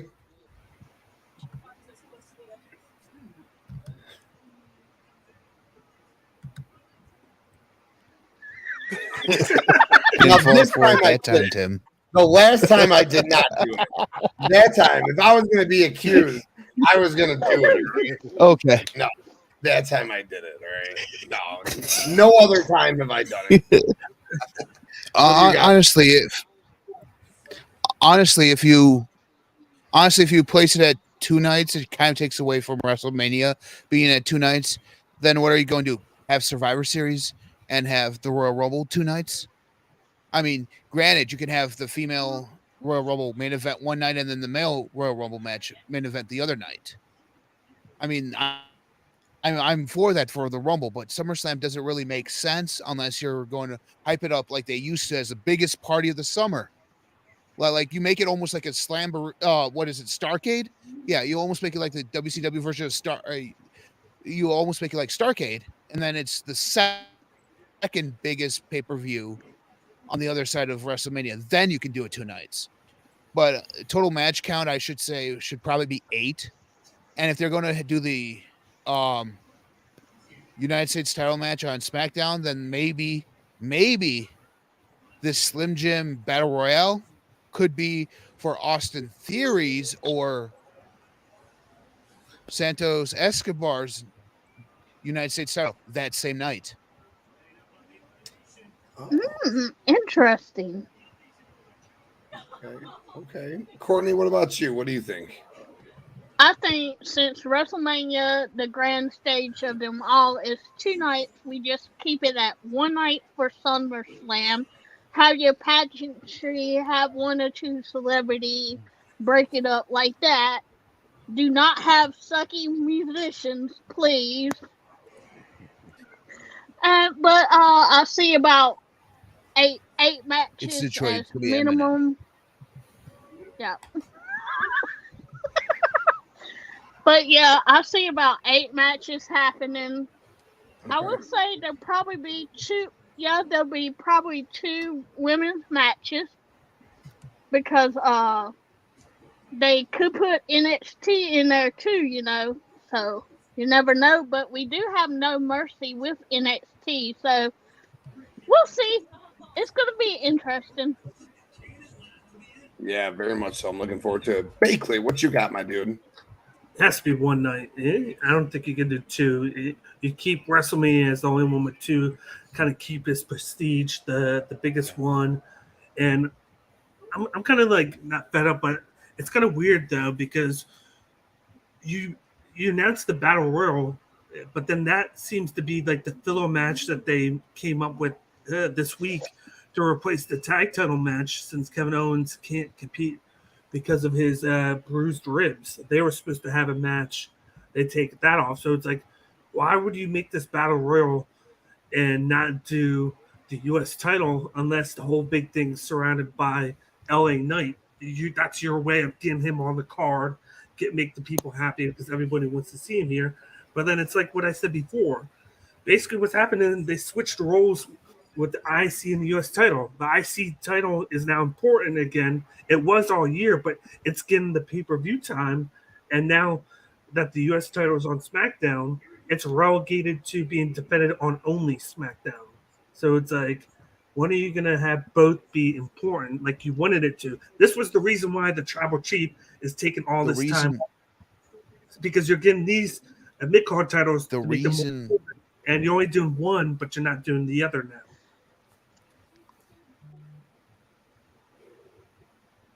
The IC title is about ready. Gunther's about ready to make history by beating Honky Tonk Man. That's why it's on the SummerSlam card and not the United States title. Yeah, but it was on the card the last 2 premium live events.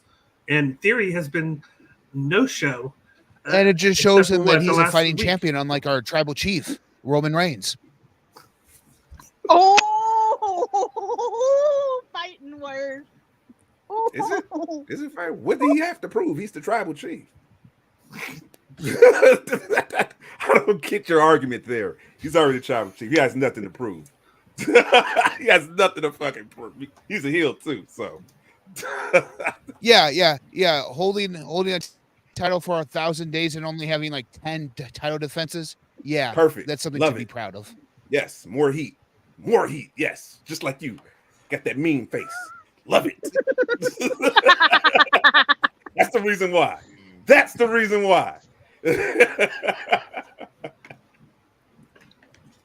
And you're muted. Yep. Yeah, I said he is. Yep. Yeah, he is must-see TV.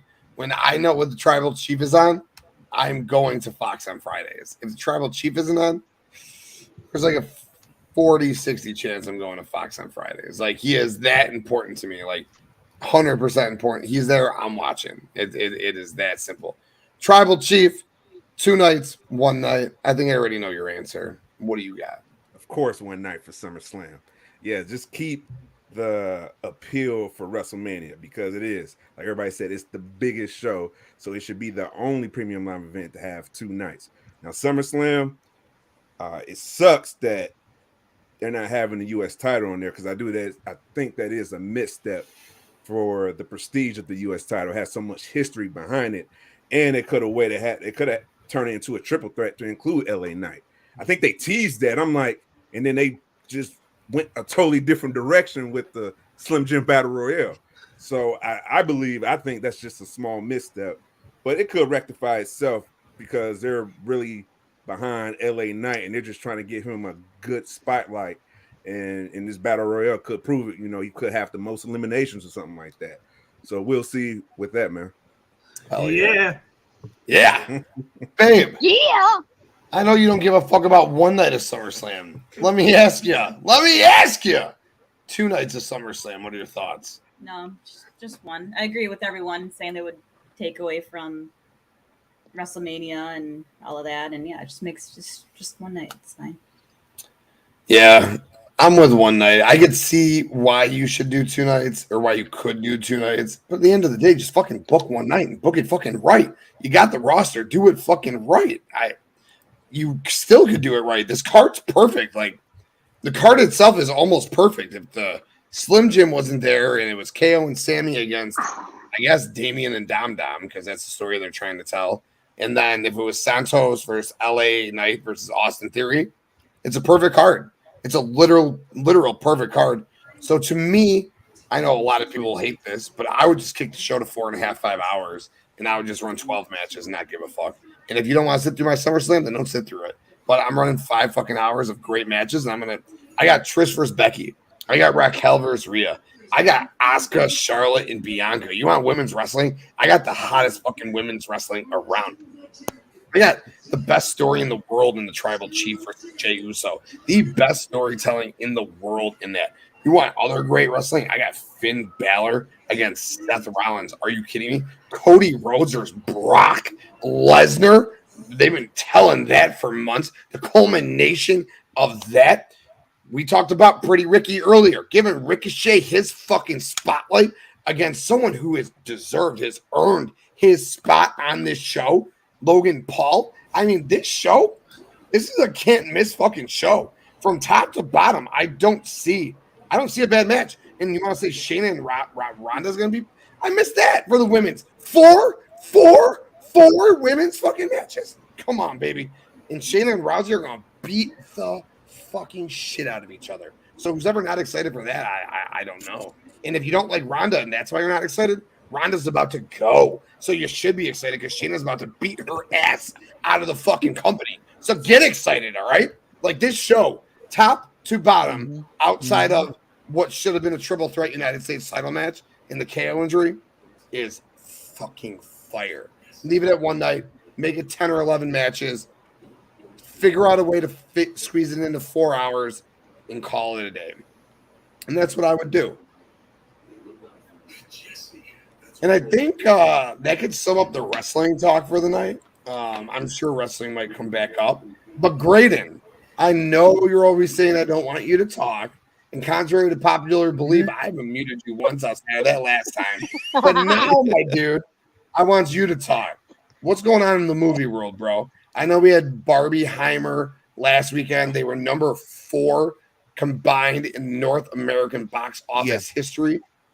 Talk. What's going on in the movie world, brother? Looking like those two are going to be the number 1 and 2 movie again.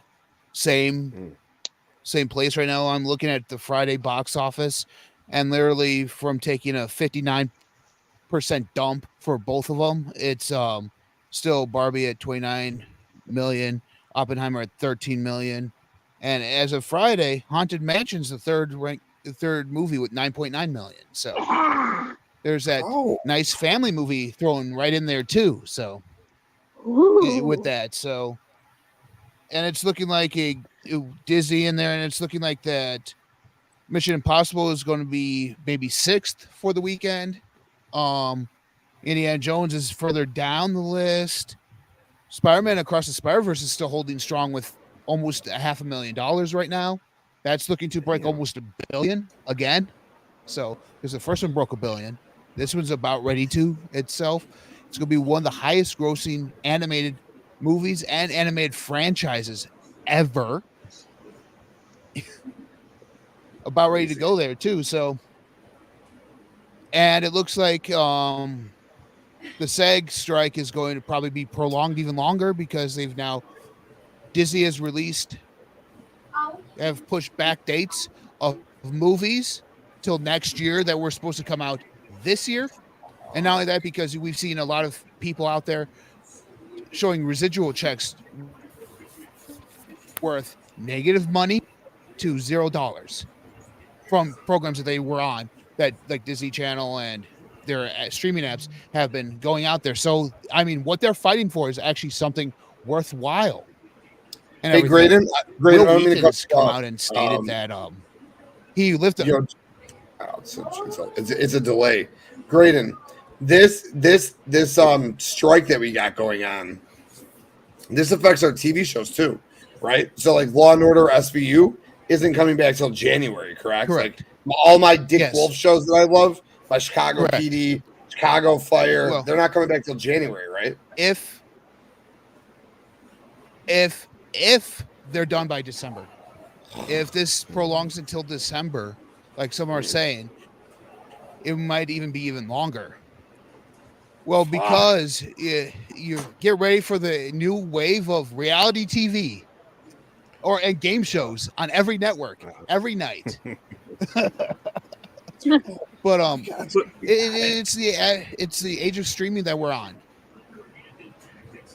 It's the age of streaming we're on. Streaming is, they said, oh, you can watch anything from your house, but now it's, look at what's doing to everything we love in movies and television.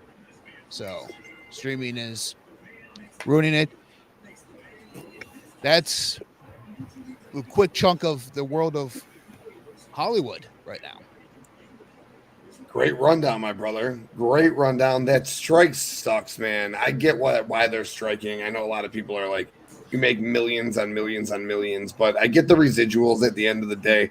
It's your work, you know. You want that money as you. It's your money. You should get the fucking residuals for sure, babe. I'm gonna swing it to you. Scream in your ear. What do we got going on? What do you got going on?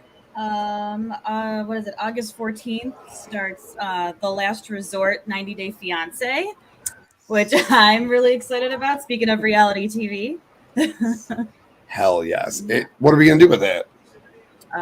Just cover each episode and talk about whoever wants to listen about reality TV 90-Day Fiance. So Yes. We got all the hot couples from all the fun couples from 90-Day Fiance, Last Resort. We got Big Ed and Big Ed and his no neck coming on there, and we got Jovi. No, not Big Ed again. We got Kalani and Asuelu, and we got all the 90-day couples coming in. Even Michael and what the hell's her name? That. Oh my God! What's the Molly? We got Molly and Kelly coming. Oh, Kelly's a G, dude. He lives in New York. Molly's down south. Angela and Michael. Angela! She's a fucking firecracker, man.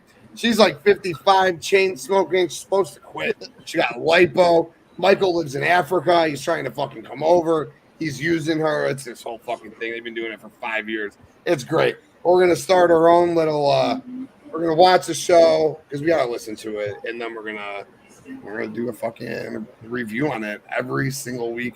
90-Day Fiance, Last Resort. And we're going to do that right before the, what's it? The Golden Bachelor? Golden Bachelor. What's he got going on? 71? He's like 71. He's like something like that. Widowed, 70-something-year-old man. He's a very attractive golden fox. Yeah, very attractive golden fox. 71 years old. Was he married to his high school sweetheart? Yeah. Yep. And then I think she died. Yep. And then now his kids are pushing him to start getting out there and. Yeah, so reality. Good stuff. Yep. So we be bringing soon reality TV to the Bloodline Entertainment Network. But the Kings doing reality TV. Do any of you guys fuck with reality TV? Not me. Not anymore. I I watch- It was cool. Yeah, like Real World in Boston, Seattle. Yeah.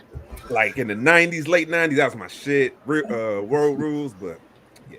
Now I watched the challenge right now. That's one of my Real favorite Love. shows. Oh yeah, I still watch that on Paramount. It comes back on August 10th. You love the challenge. Bakley actually got to interview Wes before. Super dope shit, dude. Oh, Yeah, Wes, the two gingers connecting, dude. It was a fantastic I bet interview. that was insane. Yeah, I Yeah. interviewed him. I interviewed Devin. Devin won 2 seasons ago, and then a few other people. It was cool. It's cool talking to them. Oh, I'm sure Wes is a fucking G. CT was always my guy. Is my guy. Obviously, Yeah. hot-headed ass motherfucker like myself. Badass dude like myself. Who's not gonna love CT? Hot-headed badass dude. I mean, you know who I hated? Johnny Bananas could fuck off and go somewhere fucking else. All right. Yo, CT don't like is Johnny the Bananas? goat. CT is the goat. All right, not Johnny Bananas. He cheated his way. I didn't cheat. He made friends. Smart. He did it the right way. Formed partnerships. Used people. He's the tribal He chief just said, of "I'm the gonna whoop challenge. your ass." What'd He's you the say, tribal Bakley? chief- He's the tribal chief of the challenge. He does anything he needs to get that championship. That's why he has 7. He has that many. Where's you look CT at how now? many rings he 6? CT got 6 or 5. 6. CT has 3. Fuck off. wow. I thought And 2 of them are like in the last 5 years. Yes, No, he's got to have more than that, dude. I think it's only 3. Plus the whole CT thing that went on with DM, that was all like, you know, that hit like your heart, like goddamn, fuck cancer, dude. That was awful what happened there. Also, I loved Landon. I thought Landon was a badass dude on that show. And then Leroy. Leroy never won, but Leroy would always get down to like the final 3 or 4. He played the game the right way and just never could solidify it. I mean, maybe he did. I stopped watching it. There's been like 30 fucking seasons, so maybe Leroy got him one. He retired and then opened up a barber shop in Houston. Oh, no, Bakley knows everything. I just right, fucking man. He out there in the weeds. Yo, Gotta get out there, man. he knows everything, dude. Yeah. What about you guys? Courtney, you watch any reality TV? I used to be a huge Bravo fan. I used to watch Real World religiously. Road Rules. Kamala was one of my favorite road rulers. Let's see. I used to be into Big Brother, and Luchasaurus was on Big Brother. Survivor, I used to watch that, and then when Ethan Zone won, that's when I left Survivor, because Survivor gets a little, cray. Eating those weird ass bugs and stuff like that. So yeah, I used to watch Real Housewives of everything. I don't anymore because I realized it was stupid. But Hell yeah. yeah. Yeah. So, go ahead, G.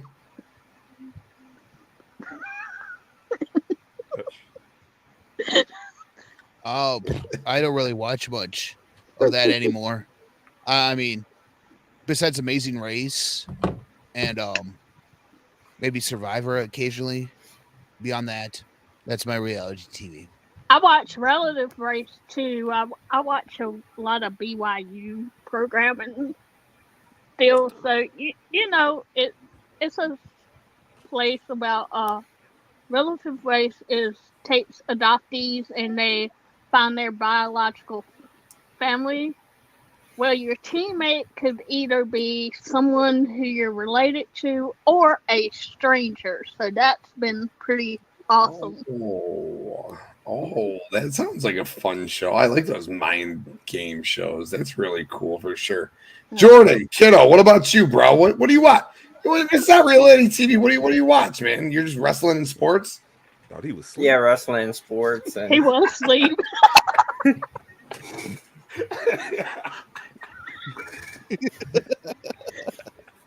yeah, wrestling and sports. Hell yeah. Nice. It's the nice, sounds dude. of the night. Jordan's just chilling, bro. Jordan's like, man, I'm gonna come kick it with the Bloodline, and I'm gonna just kick it, dude. Jordan, you're welcome to come kick it whenever you want, my brother. Anytime. I'm surprised we don't see Dylan just pop up right next to him. It's because Dylan's at the mother-in-law's tonight, which is why he's got shitty internet service. So it was kicking him out. Maybe his internet was fucking this whole stream up earlier. It was like fucking throwing shit waves the whole thing or something. I don't know. Oh, shit. But yeah, you know what? We talked our shit. We talked movies. We talked some reality TV. Bakley, UFC 291. The fuck's going on, bro? Well, I just saw somebody tap out. That's what I just saw. Do a Dosh choke, which was crazy. This is a guy that isn't a submission artist, and he just kneed the guy in the face, dropped him down, and then made him tap out. So that was in the opening fight of the main card. So Kevin Holland beat Michael Chiesa. We still got 4 fights that's my left. cousin. Let's go. And you know what? I'll ask the question too, Bakley. When you're done, I'll swing it around the room. Yeah. Anyone watch UFC here? Watch a little bit, just a little bit. There he go. He just disappeared. There he goes. Just did. That's what we doing. Boom. That's what's hot in the streets right now. Ass and dip. Okay. That's what we do. Anybody else watch UFC? Yeah, I watch it. No. I watched. You know what? I'll take that back. I do watch that reality show, that Conor McGregor team. I watch it a few times. The Ultimate Fighter. Ultimate Fighter, yeah. Yeah, this season has been pretty good. They're in the playoffs right now, the semifinals of it. There's only a couple episodes left. He almost got clean sweeped. McGregor did. Everybody on his team lost but one guy, and he's riding him out until he loses. But we're going to have to wait a week for him to fight. They did one playoff already, which was 2 Chandler guys, and that was a really fun one. But I like the season just because of the back and forth with McGregor and Chandler. And I know with McGregor, he's gonna make it, sell the show out. His guy won, and he let him ride the Maserati right out of the arena. He was like, the guy was like, "Hey, can I ride this?" And he didn't expect to do it. And McGregor was like, "Yeah, here you go." He was like, "Just pull it up." And the guy's like, "Really? Really?" And he was like, "Yeah." He was like, "You just won. You kept me from getting swept." So, and he had the guy drive off. So it's like, I'm waiting to see what he has left, because they're going to fight in December, January. Ooh. And I don't know if he's into it, like if he's motivated enough, because he makes so much money. He's not that motivated anymore to fight and to put the work in. So I want to see if he still has it left, or if he's just should retire and worry about doing these entrepreneur stuff that he's doing. Like the whiskey and all of that. The whiskey. I think he got complacent. Yeah. Sometimes when you get to the top, you get complacent. You lose your hunger. And yeah. I've seen it happen. Yeah, making millions. He sold the whiskey company for, was it, 8-digit amount of money, like a whole shit ton of that. And then he has his hands in other avenues as well. So it's like, what does he need to fight anymore?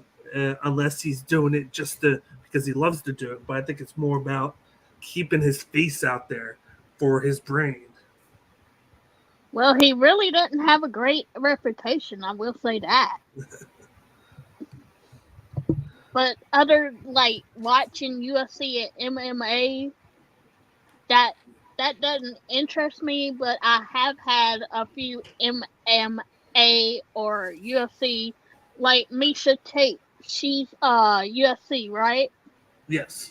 She's like favored like some of my things I put on her Instagram. Like I try to leave like positive stuff for people. Like today, for instance, like on Richard Childress Racing, which I follow racing a lot. I put like just keep your head up, and then some people got to shit on it, but that's all right. Because I'm like, I'm all about the positive. I ain't about that life.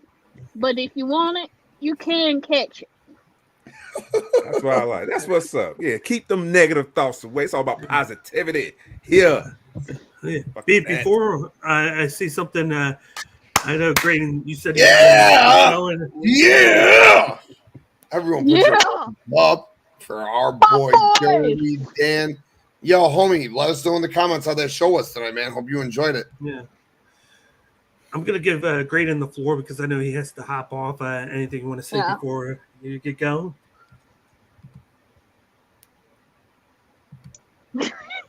Greydon? You there, Greydon? You there? This Tuesday night on the director's cut, I'm here. I'm here. Can you guys hear me? I'm Yeah, you're good. I'm not Now we hitting it can. either, Tim. Like I did that one time and blamed you for it. So, but Yo, am I good? Greydon, before you go, before you Okay. go, I know you're on a 10-second delay. The He's gonna director's hear me cut. right now. Just wait for it. Now he hears me. Now, yo, so all night you reminded me of my favorite movie, which is the original Scream, when the camera guy is watching Randy on the couch, and he's like, no, 30-second delay before Randy's about to get got, and then Kenny goes to run out, and he fucking gets his throat slit, and not that any of that's gonna happen, but that's what the delay is reminding me of all night long.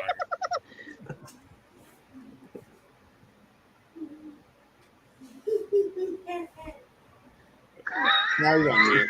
Now you're on mute. No, for you over don't mute. seconds. We can't hear you. I didn't do it. I did not mute him. I swear to God. You muted yourself. I didn't do it. He I muted himself, and now he's. I did. didn't do it. I didn't mute myself either. It might have been I unplugged my mic, so it could have been that. But anyways, Do not blame me. mic's unplugged. Okay, here we go. Let's try this for the third time. It's a charm. Here we go. This Tuesday night on the director's cut, I'm diving into the world of DC animation with the new movie Justice League War World. So I know Bakley up there is going to love this because I'm going through the new universe that's just been created and going through their first major story arc as well with that this Tuesday night. Hell yeah. Can't wait, dude. You're the man. Director's Cut live every Tuesday night. You killed it this past week with Oppenheimer. It's going to kill it this coming Tuesday. Check out his channel, BinBuster. Throw your ones up for my guy, Greydon. And yo, hope you have a great night and a great weekend, my brother. Thanks for coming on. Later, Grady. Later, Greydon. We'll do. Have See a you good guys. one. Bye. 10 Wake seconds. up, Jordan. Wake up. Wake up. Jordan, you know what? What do you want to talk about, bro? We've been spinning it. What do you want to talk about, kid? Let's talk about Joe Burrow. Let's fucking talk about Joe Burrow. Talk about him. Yeah, he went to LSU. I saw him play a few times. He was pretty good in college, and now he's in the NFL. And well, he's hurt right now, but he's gonna come back. When do you think he's going to come back? Do you think, first of all, that injury was so scary. So just as an NFL fan, right when I saw it, I was sitting here working. I ripped a quick article about it. Pull his injury history up. So go to bloodlinenetwork.com. You could see it, and you could see his full injury history. What scared me was that he has that, he's got the knee history. He tore the ACL, he's tore the Achilles, man. The MCL, that's very scary. So whenever you see a non-contact injury and you see a guy like that pulling up and limping or getting carted off the field, you think it's an ACL. You think he's going to be gone for the year.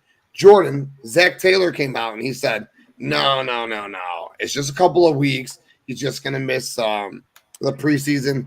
He'll be back in a couple of weeks. They got a bye week in week 7. I think Zach Taylor's full of shit. I don't think Joe Burrow comes back until week 8. Jordan, when do you think Joe Burrow comes back? Yeah, I can see him coming back week 8. Yeah. That's what I think happens. I think that injury, the calf injury, it's going to be too much for him to come back by the end of the preseason. I think he needs a full 3 months to recover from this week 8-ish. Tribal Chief, what do you think? You see that Joe Burrow injury? I did. And I read the report.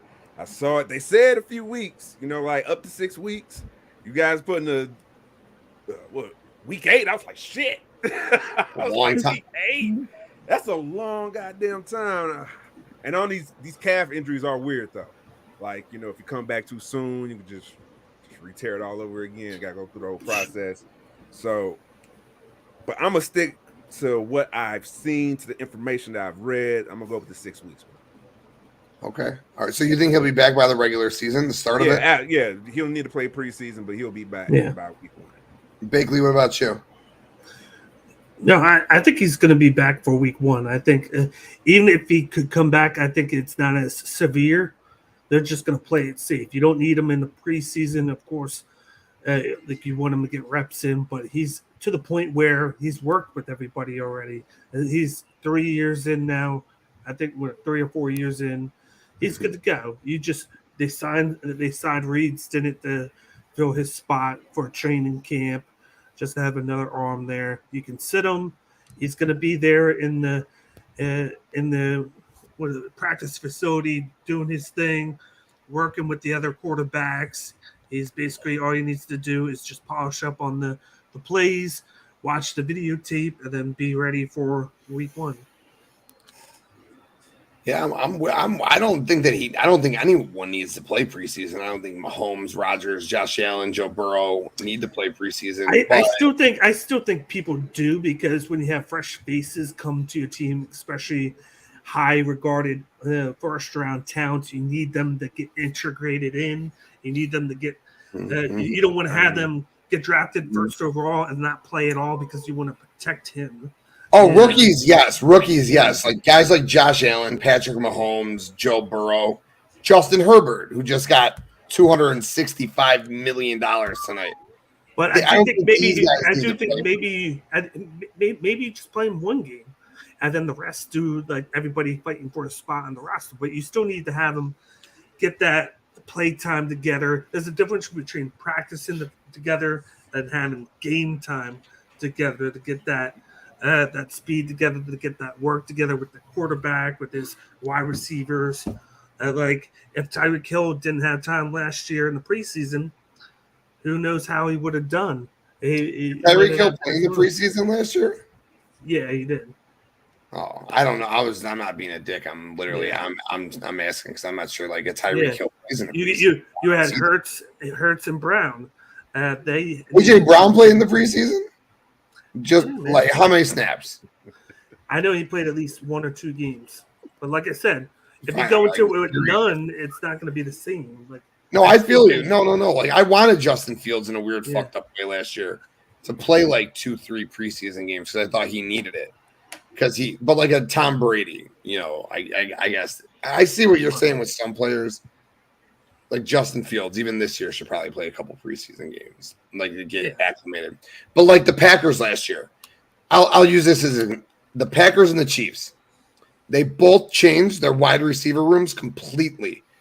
Patrick Mahomes took all of his guys, got a boat, took them all out, went to a fucking establishment, trained with them, worked out with them, bought them food. Aaron Rodgers was a cunt. He didn't fucking meet them. He didn't do anything with them. What happened with those two teams last year? One won the Super Bowl with no wide receivers. He won the Super Bowl. The other one lost to the Lions at home the last game of the season and missed the fucking playoffs. All right. And what's the first thing Jordan Love did? He bought all his wide receivers and running backs tickets to fly to California to work out with them for 2 weeks. That's what leader. Leader. Word out of my mouth. Leader. And Rodgers at one point, Rodgers was a leader. I mean, the Jets now, maybe he's going to be that guy. But with the Packers, he was done being a leader. He has to be. He has to be because he's going to be on TV. Or not. And you already see what they did. You already see what the Jets are doing. The Hard Knocks, getting rid of the showing guys getting cut. I thought it was crazy I thought the weirdest story. The Packers wished this guy a happy birthday. He was on their team, and then they cut him 4 hours later. That's messed up, yo. That's cold, bro. That's cold. Oh, They business though. Hey, happy birthday, but You're cut. Soften I need the your- I need blow, your playbook. yeah. I was like, Give you that's a cupcake. crazy We'll give you a story. cupcake later. Yeah, right. Crazy story, dude. I was like, damn, that's fucking crazy shit, dude. Crazy. Man, I don't know. I don't got too much else for you guys tonight. Tribal Chief, you got anything for us? get it off your chest. New episode dropping Monday. It's gonna be titled Leadership.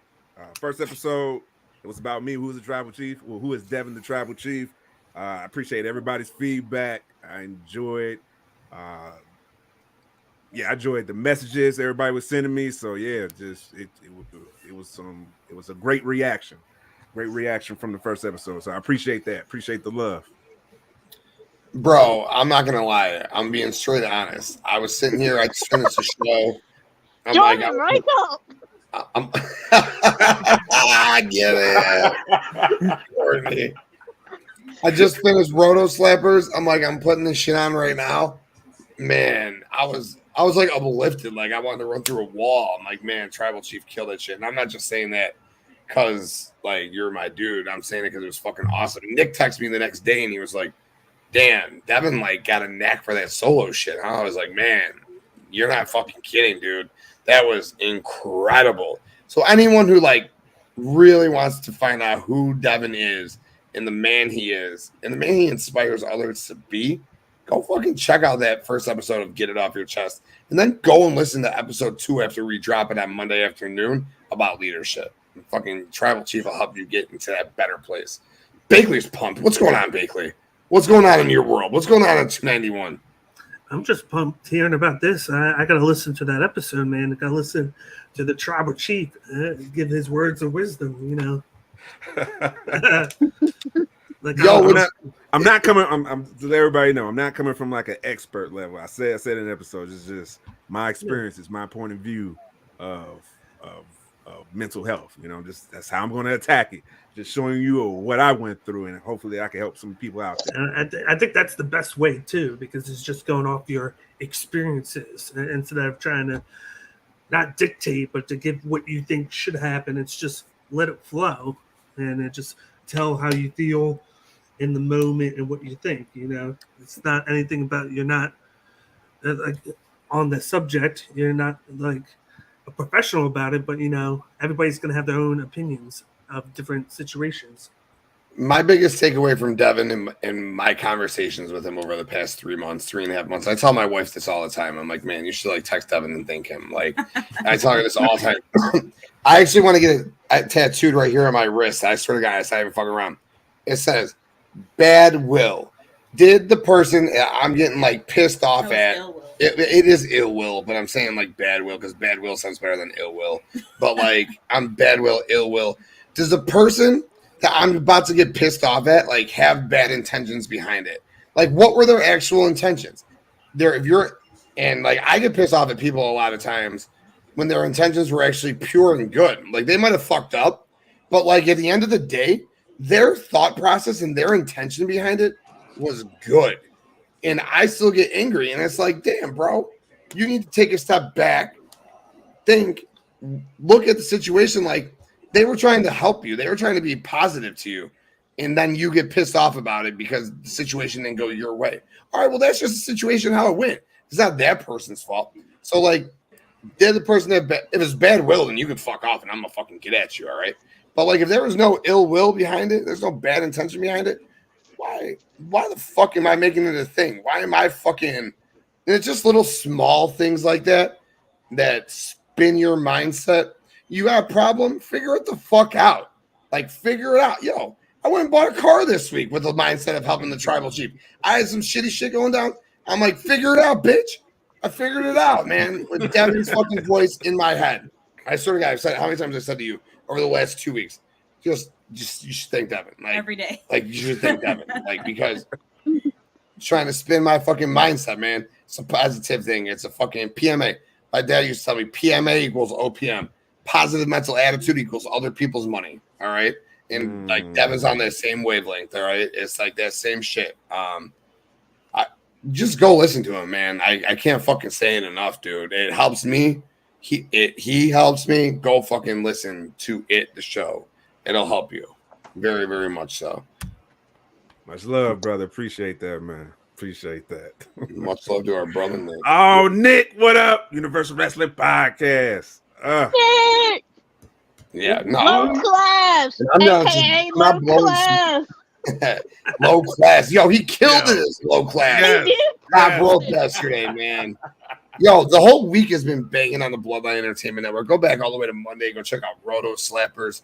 Man, the fucking gaming has been hot. JD slated, Devin slated all week this week. Bakley's upload of fucking UFC 291 was incredible. Director's Cut, Oppenheimer was insanely hot this week. AEW Dynamite show fucking blew up with my fucking guest Dirty Dango. Fucking Thursday Night Wrestling special. UW Pod, Wrestle Bread, Nick, Keith, JD all killed it. And Dirty Dom and Low Class, the fucking Low Class Psychos, fucking slayed Friday night, man. Like, it's been a great week on the Bloodline. And let's not forget our debut show, a TBQ Sports Wednesday night, talking all things NFL and fantasy football, and their upload today of fantasy football. So, like, we are just doing our thing. Bloodline right here, bloodlinenetwork.com, the Bloodline Entertainment Network. Big things. Jordan, wake up. Where's the merch? Where's the merch? I don't know. I can't. Yeah, merch right there. We can't find the camera. We got the Where you can merch. find the merch, Jordan? Where you can find the merch, Jordan? Say the name. Website. It's right there. It's right below you. Right below you. He's muted. He tried it, but he was muted. Ah, damn it. He tried plugging it and he got muted. The Bloodline Entertainment Network.com. My man. There you go. That a boy. You're the man, Jordan. Hell yeah. Man, yeah, Tribal Chief show is incredible. Audio, we always talk about it. You know, I plug it every single time, but we got audio. We're not just on video. We got audio, Spreaker, Spotify, iHeart, Apple Music. We are all over the audio. Every show we do is uploaded to the audio. So check us out on the audio as well. Bakley, what's going on in the UFC right now?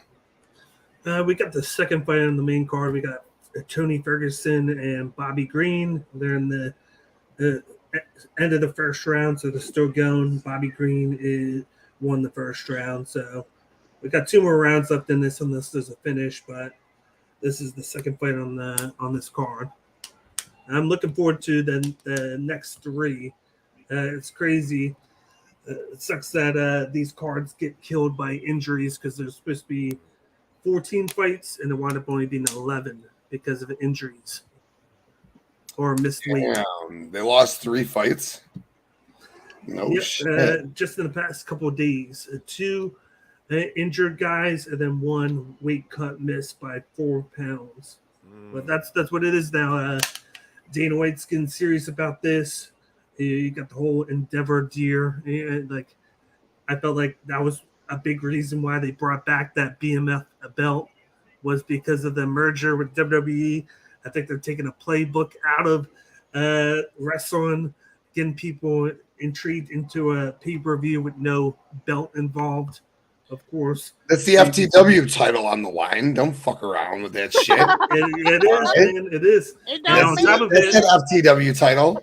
and on top of it, they got Jorge Masvidal, who won it in the first place, is going to put it on the winner. So Beautiful. yeah. That got me into it. When you sent me the tweet earlier, I was like, oh, what's Game Bread doing there? And I was like, oh, I get it. Oh. And it makes it more intriguing. It makes it more intriguing because he trains with Dustin Poirier. So it's like he has a little bit of bias in this to the fight, but so it makes me want him Poirier to lose just so I have to see him put it on Gagey, put it on the opposite side, put it on the enemy, you know. Man, who do you think is going to win that fight?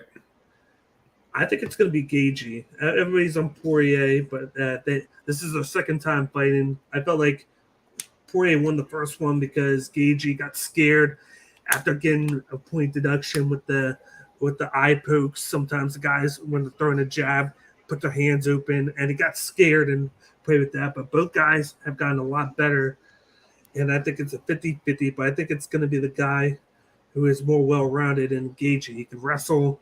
He throws fast leg kicks that hurt your thigh, and then he's a knockout puncher.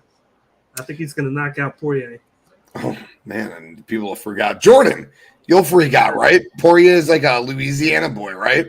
That's that big-eared cat, right? Who wears the American flag, right? Is that Poirier? Bakley or no? No, you're thinking of Weidman, Chris Weidman. He's from Carolina. I don't think that's who I'm thinking of. Who's that dude with the 6 years who wears the American flag? Is Chris Weidman? I don't think so. Yeah, the one that beat Anderson Silva. No, it's been after him. He's more recent. He's fucking fought. That's Rocky Balboa. Poirier is like Mr. America, right? Isn't Poirier like Mr. America? No. Who's like the fucking recent fucking guy who's all about America? I think I know what you're talking about. Come on, yeah. I don't follow UFC like that, but I think wear sunglasses a lot too. I don't know, maybe, dude. I think it was Poirier. I really do think it was Poirier. I know Poirier's Mr. Hot Sauce, but he's not Mr. America. He comes out with like the flag and everything. You're the MMA guy. I ain't gonna see you. And like I fucking back in my day it was Forrest Griffin and Tito Ortiz and Stephen Bonner. Yeah, that was my day of fucking UFC. That was the good stuff. I'm not saying this isn't good, but like the light heavyweight division was fucking banging, dude. Fucking Chuck Liddell and Rich Franklin. Man, that was the heavyweight division. Randy Couture won titles in both divisions, I think. He's right. Yeah, light heavyweight and world heavyweight. Yeah, he did both. Yeah. I used to be all about it back in the day, but then. And they got fucking when Ronda got her face kicked off by Holly Holm, and I lost my fucking $1,200 to win a measly $100. I quit the sport. I said I'm done with you, dude. I said you are rigged. There's no way that she got exposed because of the way they booked her. No, they rigged it, man. They rigged that shit. It's all fixed. UFC is as fixed as WWE. No. It's money involved. It could. It's just the way they booked her, just like the way they booked Brock Lesnar. They didn't book them against people that could strike until they had to. Until somebody. There was no one for Brock to actually like go through. Brock went through. Well, he lost to Frank Mir the first time, which was horrible. But then he fucking rolled his ass, and then he rolled Randy Couture. No, he beat Randy for the title. Then lost to Mir, and then beat Mir. Wait, he lost to he lost to Mir as the champion? I thought he lost to Mir in his first fight, and then won. No, Mir took the title from him. You're the MMA guy. Yeah, I ain't gonna fucking argue with it. But that was fun back in the day, dude. That was when it was really fun. And who else? Oh man, Shogun and who was it? Oh, Lyoto Machida. Fuck, man. Dude, those Brazilians in that light heavyweight division were studs, dude. Until they both got beat up by John Jones. Oh, that's the GOAT, bro. Oh, whoa. Pre 7 DUIs, John Jones. I love this show in the men's cam. It's like perfect evolution of beard growth. That's awesome. Hell yeah. What's up, Polar Knights? Thanks for tuning in. Appreciate you. Appreciate the chat all night. You guys have been fucking awesome. The whole Bloodline's been awesome. This has been a fun night. This is what we do. We just come here and chill. We literally there's no direct. I try to direct. We go direction, and then it just flows, whatever fucking comes up. There's so much fucking to talk about, man. The UFC, WWE, AEW, movies, reality TV. I mean, there's a world, and that's what we do at the Bloodline. We cover it all, and we're just going to keep covering it all. We're going to keep expanding into reality TV, into regular TV, into anime, into movie watch-alongs. We're going to put it on Twitter. You guys are going to decide. We're trying to do a Saturday night, they'll probably do a Saturday night. It might be a Sunday night, but we're going to watch a fucking movie together. We're all going to get here, 8, 10, 12 of us, however many of us. We're gonna maybe our screens will be muted. I don't know. Like, we'll have to figure out a rotation because some of us will have to listen, but we're going to do movie night with the Bloodline. You can wear pajamas if you want. You have that cow onesie. She's got these got these onesies and shit. You know what I'm saying? Onesie. Or a zebra, not a cow. My bad. Whatever. Courtney, that's what she does when we drive to like Florida. Every time we drive by a farm, she'd be like, "Moo." It's like you see a cow. I love it. I love it, Melissa. I love it.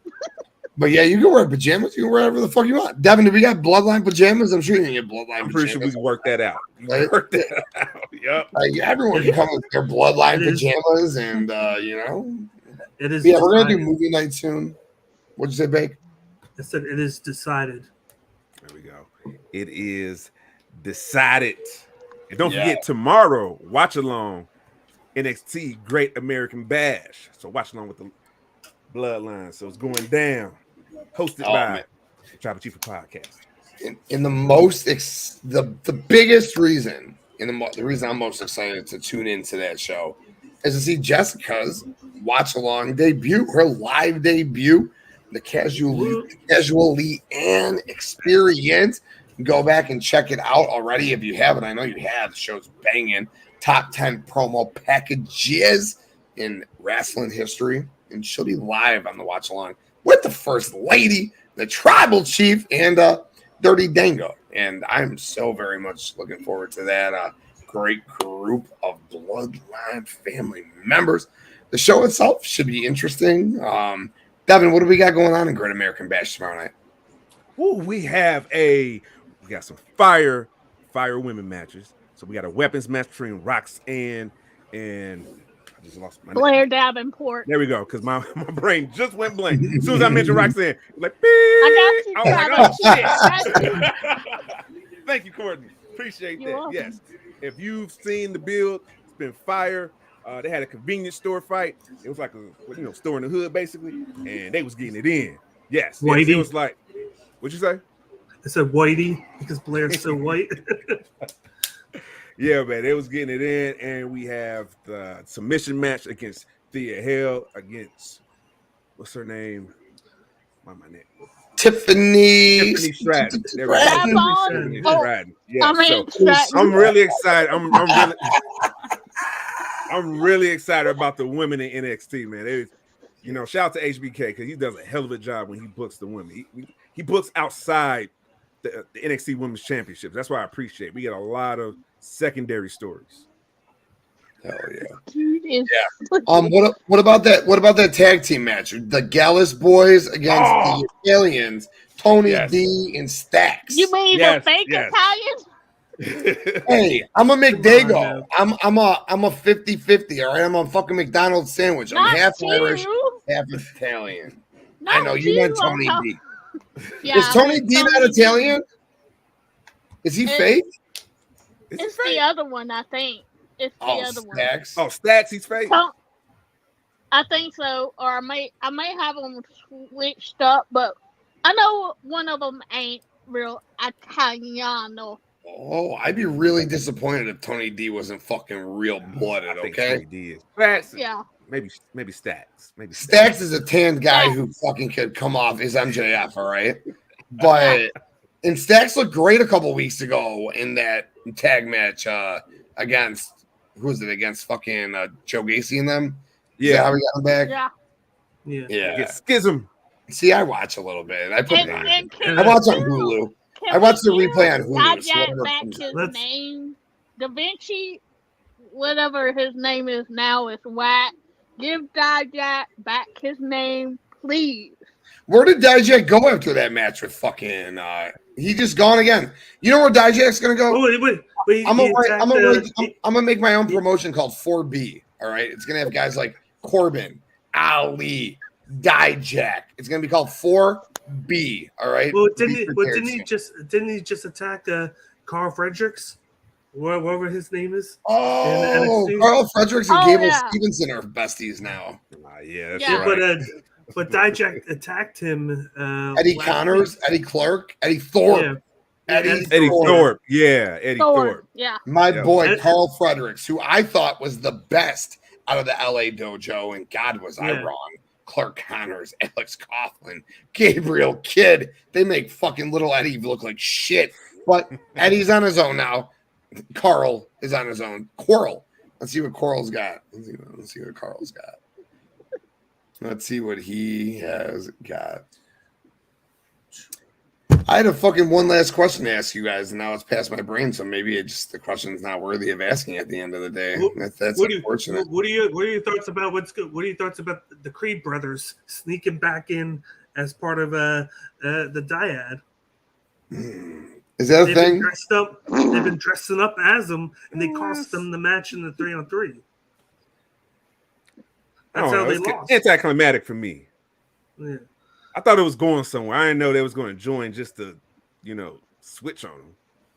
Well, I don't think they joined. They didn't join. They don't even know that it's them.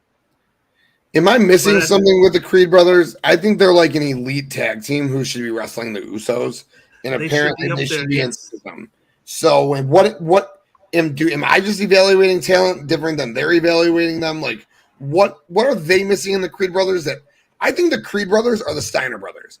I think they are so they're them. They are a young Steiner brothers. I ain't even fucking around. They are Julius is a future fucking world champion. All right. I've said this a year ago. He is a future world champion. And Brutus is a stud. A great muscle for Julius, great tag team partner, and maybe a mid-carder down the road. But Julius is that dude, all right? They're Steiners.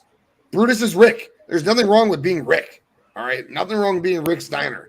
But they need to be fucking with the Usos and doing shit on the main roster. Them losing that match, I was like, cool. They'll be challenging. Maybe they join Gable and they're in that stable. And maybe they feud with Gable and they do that. Going back and being in the dyad, that's why I don't fuck with NXT. That's why I don't do this shit. You want to know why? This is why I don't do this shit. You want to know why? Because they're a tag team. That's why. Braun Breaker losing to fucking Dragunov and being stuck in obscurity is insane to me. Why? Yeah. Why is that a thing? Maybe he ain't ready. We not back there. I'm telling you. I'm telling you. Maybe none of them. Maybe Braun and the Creeds aren't ready. Maybe that's all I think. Maybe none of them are. I bet you he's ready, but they want him to put over Von Wagner. I think that's what they want to do. As bad as it be said, the way to get him over is to have him beat Braun Breaker. Fuck. Jeez. Anyway, guys, ladies, fellas, ladies. It's been a great night. I mean, we hit all aspects: sports, wrestling, entertainment. It has been phenomenal. As the tribal chief said, tomorrow night, big night right here on the Bloodline Entertainment Network. We have our watch along for the Great American Bash. So please go ahead and tune on in. And the best way to do that is to hit that like button right now on this video and then go and subscribe. And then when you subscribe, hit that little fucking bell so you're notified every single time we go live, or our boy Dirty Dingo drops a short, which he's been doing a lot. Or you can see the tribal chief's beautiful face. Oh shit, Solo man. Solo. You can see the tribal beautiful face every single day, letting you know what we got going on right here as we are live 5, 6, 7 days a week with 1, 2, 3 shows a night. So make sure you're tuning in. Hit that like button, hit that subscribe button. But before I get us on out of here, I want you guys all know. I want you guys to all let the people know where they can find you. And first of all, I'm gonna start with that dude right under me, Jordan, Worldly Lead Podcast. Where can the people find you, my brother? You can find me on Twitter at Jordan_J2000. All right. Hell yeah. Yo, thank you so much for coming on, Jordan. Just like Forbidden Door when you were here, I appreciate you coming back on, kicking it. Whenever you want, you're more than welcome to come kick it with us, bro. You're our family, man. Appreciate you. All right. Thank y'all. Absolutely, kiddo. Absolutely, man. Hope you have a great night. Courtney, my girl, let the people know where they can find you. Well, you can find me on the bird out for right now at Miss Courtney28, or you can hit my Instagram up. Just don't be a creepy crawly. All right, and that is Courtney Holland 35. Hell yeah, Courtney. Love you. Thank you so much. You can find me right here on the Bloodline Network, and Yes. especially on game night. You will lose next time unless you're on my team. I'm just letting you know right now. I will win the next time. Courtney, you killed it last week. Love you, Courtney. You're awesome. Love you. Bakley, my brother, Cage My IQ. Where can the people find you? And you can find me on Twitter, on Instagram at CageIQ, and on Cage My IQ is my Instagram handle. And of course, you can find me here on the Bloodline Entertainment Network every Wednesday at 5 p.m. Eastern, and then on the Bloodline Network's website, where you can find all of my articles. I'll be up early tomorrow to do night 10 of the G1 Climax, my recap of that, so you can check out all my recaps of New Japan's G1 Climax every day this week and next week. Great. That means I'll be up early editing articles and getting them up. Just kidding. I love everything Bakley does. Yo, go to the website, bloodlinenetwork.com. I'm not even kidding.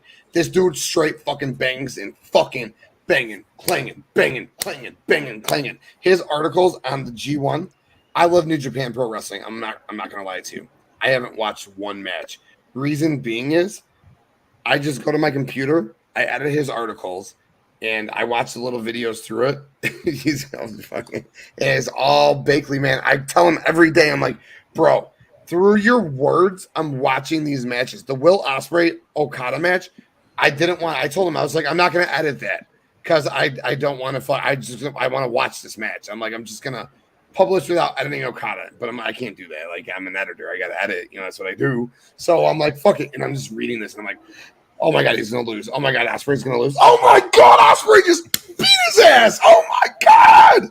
And I like fucking busted because like he just beat Kenny and now he just beat Okada. So like now him and Okada are tied at the top of the mountain, like of points in that fucking bracket. Let's go. But man, Bakley is just killing the G1. Plus everything else he's doing, man. Just news articles. He's got his fucking UFC stuff with his Cage fucking bet slips every week. Great job, Bakley, man. You're fucking sensational.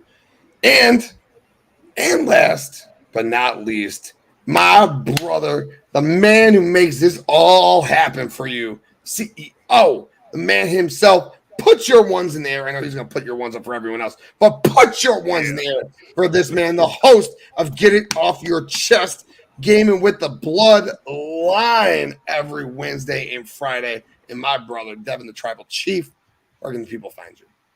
Oh, you already know, bloodlinenetwork.com for all your content, not just me, for my family content. All right. Super fire, dope content that we dropped since Monday. Check it all out. And our newest member to the family, I didn't do it on video, so I'm going to do it. I'm going to acknowledge her. Courtney, I love your positive energy. I'm going to get my one up and welcome to the Bloodline family. Thank you. Yes. And yes, like I said, you can follow all of our hot content. Find me Gaming with the Bloodline. Get Off Your Chest on Mondays, audio only. And of course, get your fucking merch right now, right? Get your beach towels, get your ass off that hot ass sand, and get your Bloodline Entertainment beach towels. Bloodlinenetwork.com/merch. For yo pleasure. Bang. Babe, where can people find you? You got a spot? Where can people find you? Whenever I want to tag along with you is where you can find me. You got a Twitter, right? What's your Twitter? I honestly don't even know. It's like I think it's like, oh, it's Missy 35 or some shit. I don't Yeah. know. She doesn't give a fuck. She's like, I don't give a fuck about WWE, and I don't give a fuck where you people can find me. You can find me right You here. can find me whenever I want you to find me. Oh, yeah. Oh, Can I yeah. say one thing? I want to thank my right-hand man holding it down, kicking with the Bloodline. Phenomenal fucking hosting job, bro. Always good, so engaging, always makes the show much livelier. Love the energy, bro. So I thank you. Appreciate that. Thank you, brother. Thank you, man. Appreciate that so much. And I thank everyone in the chat. You guys make this shit what it is. So much fun. You guys all fucking were awesome tonight. And everyone who will come out and watch, everyone who will listen. Because again, we are not just video only. You can find us on audio. Put Bloodline Entertainment Network into your Google, Bing, AOL, Yahoo, whatever you fucking search on. Put it into that search bar, and you'll be able to listen to us too. You can listen to us in the car. You can listen to us in the bathroom. You can listen to us wherever the fuck you want to listen to us. Spreaker, Spotify, Apple Music, iHeart, wherever you get your audio, you can listen to us. And when you do that, what's going to be the first thing that pops up is our main source for everything we do. BloodlineNetwork.com, sports, wrestling, entertainment, all of our audio, all of our video, all of Bakley's phenomenal writing of that fucking G1. What else we got, babe? What else we got? I was listening. We got merch. What else we got? We got merch. We've got merch. Oh, she ruined the exit. No. We got merch is what we got. That's right. Everything sports, wrestling, entertainment, our videos, our audio, all our merch, everything we do in one spot. I want to thank you all for coming on with me. I appreciate you all so much. Love my Bloodline family. Couldn't do it without you. Throw my ones up to you, the chat. Everyone will tune in. And you know what? We boom.